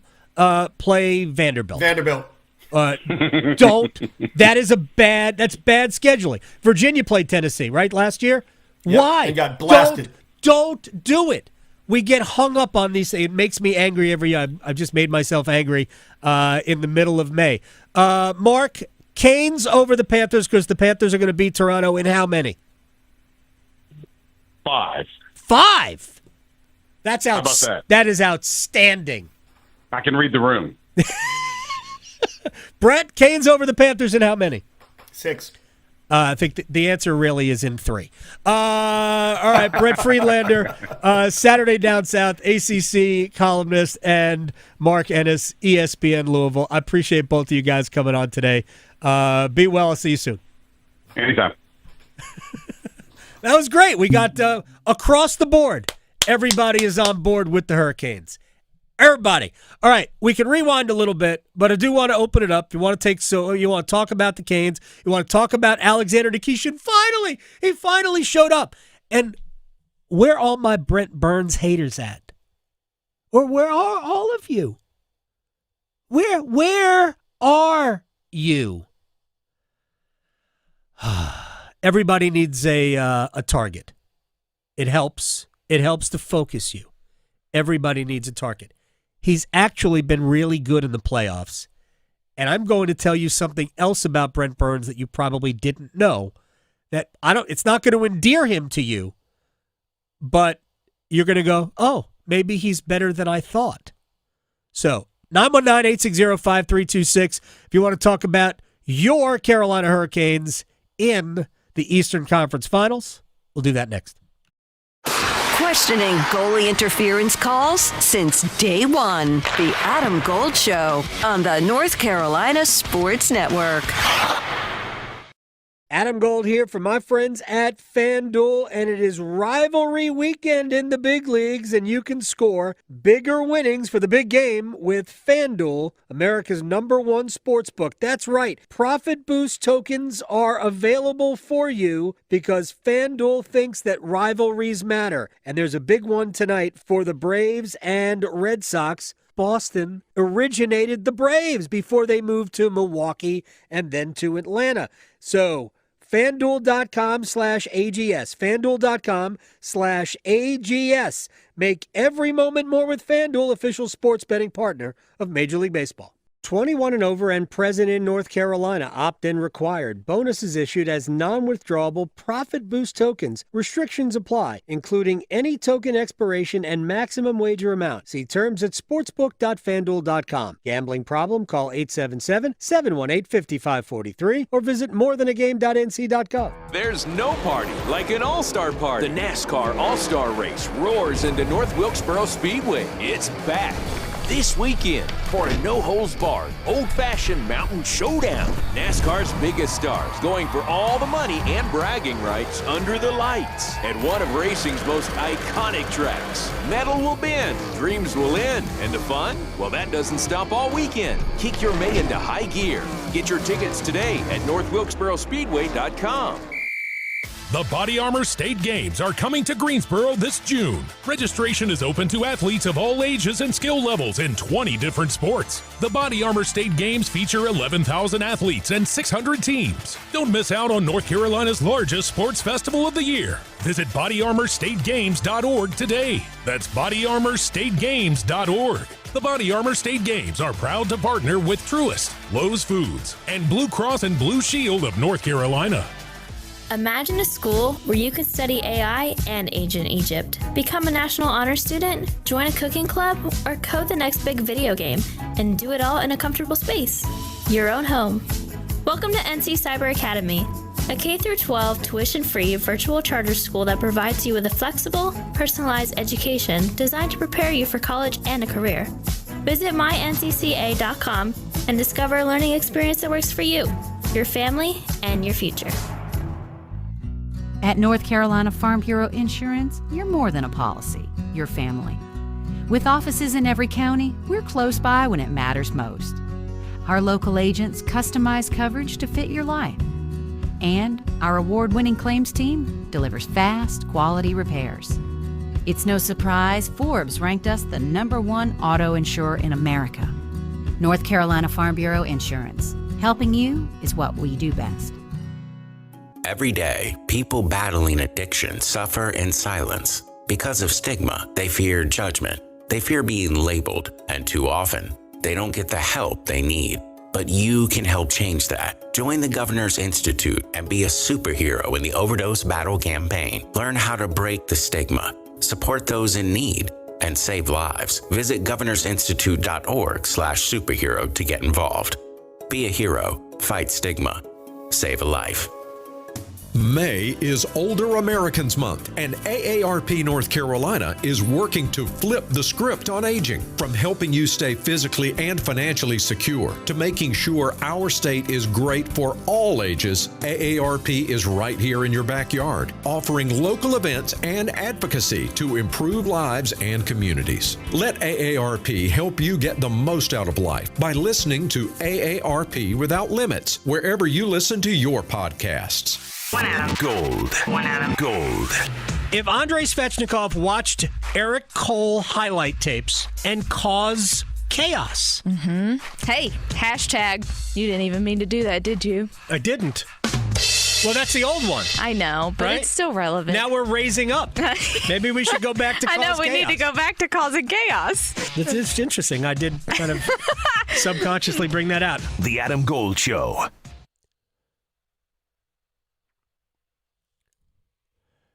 It's the Adam Gold Show. I am Adam Gold. We'll rewind in a little bit. If you want to talk about the Carolina Hurricanes, your opportunity is sort of a live one-timers. Although we did that earlier. We did a live one-timers. We can do it again without calling it one-timers. It'll be two-timers. I don't know. 919-860-5326 if you want to talk about your favorite player. Maybe your favorite player is Andrei Svechnikov, or you've been dying to see Alexander Nikishin. By the way, for all the people, we're going to take phone calls here in a sec. 919-860-5326. For all of the people who were begging Rod to play Alexander Nikishin, we obviously saw some good, right? But we also saw some, we saw some of that. And that's what Rod is trying to avoid in the playoffs. We don't need any, we don't need that. We only need good. The more good you can do, the better. And they need more of that. 919-860-5326. Candy in Chapel Hill. What's up, Candy? Hey, Adam. Quick story for Victoria. Sure. I kept hearing the teaser that she runs about the Cheez-Its. Right. And yesterday I was at the grocery store and I picked up a box of Cheez-Its. So with about 4 minutes left of the game, I was like, this cannot go overtime. So I got the Cheez-Its, passed it around the living room, and told everybody to eat a handful, and Betty scored. So thank you, Victoria. That is awesome. She is going to love that. She is absolutely going to love that. A victory Cheez-Its. Candy, I thank you very much for doing that. That is fantastic. She has the magic. Is it the magic or the lucky Cheez-Its? All of that. So good for Victoria. The Cheez-Its, they win. All right, Howard and Raleigh. Howard, how are you? I'm doing great, thanks. How are you, man? I'm doing okay. So you asked about favorite players. My favorite player, hands down, is Chatty. Yeah, okay. So he couldn't answer the bell last night, which surprised me a little bit, but I kind of figured after watching him skate off the ice in Game 4. So, did Howard have anything else other than just telling us what his? I think Howard might have had more than who his favorite player was. So if Howard calls back, because I think Howard might have had something. Oh, we got Howard again. I'm still here. All right, there you go, Howard. Other than just saying your favorite player was Jalen Chatfield, who I think is wonderful, what else you got? Sorry, I misunderstood the assignment. Yeah, actually. Well, we're all new at this, Howard. We don't do a ton of this. No, this is my first rodeo. So anyhow, I was a big fan of Fetch last night, and I love the way Carrier has brought so much physicality back to the game. I really felt the entire time he hasn't been playing, we struggled. Yeah, at the end of the season, the last he played 39 games, right? And then came back, and he missed 39 games. Played the first 39, missed 39, played the last 2. There's a reason they gave him a 6-year contract, right? Like that wasn't an accident. Yeah, he's fantastic, and he brings so much that doesn't even show up on a score sheet or on a point sheet. Yep, and that line when they're not, put in a check and roll, and I appreciate the call, Howard. When that line is not, I said this earlier, ideally on home ice, that line is used to shut down another team's scoring line. But on the road, when you don't have that opportunity and to get that matchup, that line they'll put points on the board. So it did last night, and they had other chances too. That line was dangerous last night, which is why on the road, I won't be surprised at some point if we see Jarvis back there on the road. Because Jarvis plays that way, not obviously the same way as Will, but you get a scoring element out of it as well. So on the road, I think Rod will do some different things depending on the state of the series. Like, who knows what happens, Florida and Carolina. He might just stick with the same lines all the time, but he's going to change them. So that's why I think Jarvis works there. Levi in Hickory. What up in Hickory? How's JT Poston doing today? Do we know? I haven't heard, actually. You're the one I follow for the golf stuff. I'll try to help you out. Thank you. Yeah, so the Canes as a whole, I believe, have been doing really well, but one guy that we both love, Jackson Blake, has been kind of quiet. What's your thoughts on that? Honestly, I thought even in the Devils series, a little bit in the Devils series, but certainly early in this series, I just think he looked a little nervous. I'm sure he's not nervous because he's a super confident kid, but he had just lost his feel for the puck a little bit. And I thought that Rod had an opportunity to load that line up, and it happened in the middle of Game 3. And I actually talked about it with Tripp before that game started, that I think there's going to be a chance tonight, especially on home ice, to put Carrier back with Stahl and Martinook, and Jarvis back with Aho and Svechnikov. And then there are two other lines that should score. The truth of the matter is that Kotkaniemi and Blake should be a dangerous tandem. Now, Kotkaniemi needs to play more consistently good. Blake has still been a good player, but he's also playing right now about 4 or 5 minutes less a game. So it's a little bit more difficult. But that line should have some advantages, and that's what I'm looking for. I've been saying this for a long time in the playoffs. Your top lines are great. Carolina's top line needs to produce, and the Hurricanes won't beat Florida if Aho and Jarvis don't score. Svechnikov too, but Aho didn't have a goal in this series. 5 games without a goal.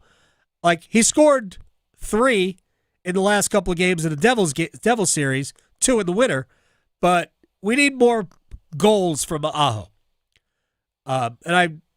You could just look at shots on goal. Aho led them in shots on goal during the regular season, right? He had the most. He was 4th best in the series against Washington, and he was 4th best by a lot behind Svechnikov, who had 35. Aho had 22 in 5 games. I'm sorry, these are the playoffs overall. Svechnikov has 35 shots on goal in 10 games. Aho's only got 22. That's a low number. So they've got to do that. But the third lines, fourth lines, your other scoring lines, those lines should have an advantage for Carolina. Anthony and Raleigh, what up? Hey, what up? I asked you that. Oh, Andersen, wonderful. Glad he's back. Hope he does not get injured. He did great in Game 5. He did great this whole series. Yeah.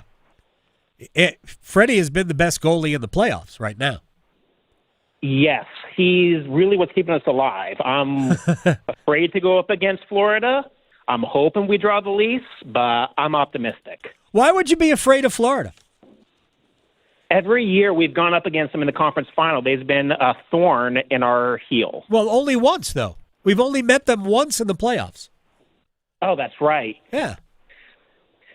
Well, still, just judging from last year, I still have PTSD about it. I understand. I was at the 74 overtime game 2 years ago. Yeah, but that was a game. I will take you back in the, I don't know if it was early or late in the first overtime. I think it was like middle to latter part of the first overtime. Carolina's on a power play.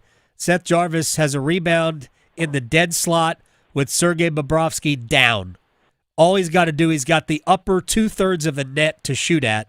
If he just puts it under the bar, the Canes win Game 1 in overtime, but he hit it right off the crossbar. And Carolina he ended up all those shots. That's right.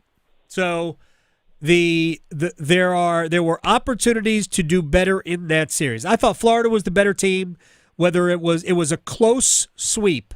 Carolina could have won any of the 4 games, but Florida was better than Carolina. I think Carolina can win this series if it's Florida or if it's Toronto. I think they can win the series. They have to take advantage of some opportunities and continue to get this version of Andrei Svechnikov and Frederick Andersen too. So he has been outstanding. Anthony, thank you, man. All right, that's cool. All right, should we do a little bit of a rewind, or we want to do this more? Oh, yes, we are rewinding. All right, Sarah Civian from, my gosh, so many credits. The Civ Report. We'll just do the Civ Report. Although she did write for Bleacher Report yesterday on the Hurricanes' season or series-ending win over the Capitals. This Hurricane, she made this point, that this core group of players have essentially perfected Hurricanes hockey. Yeah, I mean, it's the conditioned team in the league. We know that, and it's credit to Rod Brindamore, of course, because you have to play like that when you get here, right? And then it's kind of why some people struggle initially in the system, because it is a bit different than other systems in the league, and they know they have to be, because it's not always the biggest star in the league, although you can argue maybe there are some now, but it's just kind of the product of the system, and just you have to play hard. Right. And see, to me, it's funny, and I'm not here to. I'm not the Hurricanes fan that doesn't like Mikko Rantanen. I want to see him continue to dominate like he did in Colorado first, and I hope that things work out and we see them in about 2.5 weeks in the Stanley Cup Finals. I would love to see a Dallas character, just because the juiciness of that storyline will be great to deal with for about 2 weeks' time. And all the think pieces will be written. And I don't think it's as much about the fact that Carolina is a defense-first team, more about goal prevention than goal creation, although they create plenty of opportunities. Just look at the stats. I think that not every player wants to commit to playing that hard on the defensive side of the puck. And maybe that was the misread that Eric Tulsky made, that he could convince Mikko Rantanen to play that way defensively.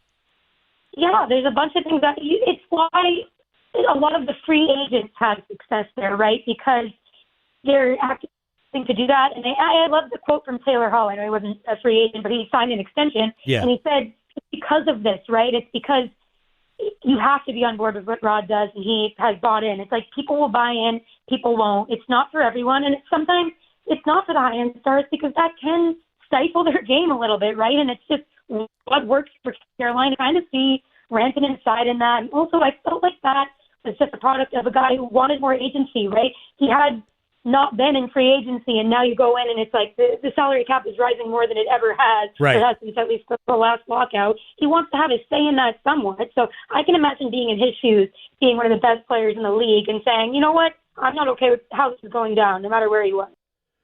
That's Sarah Civian, who joined us earlier today. Like, a couple of things kind of spoke to me here.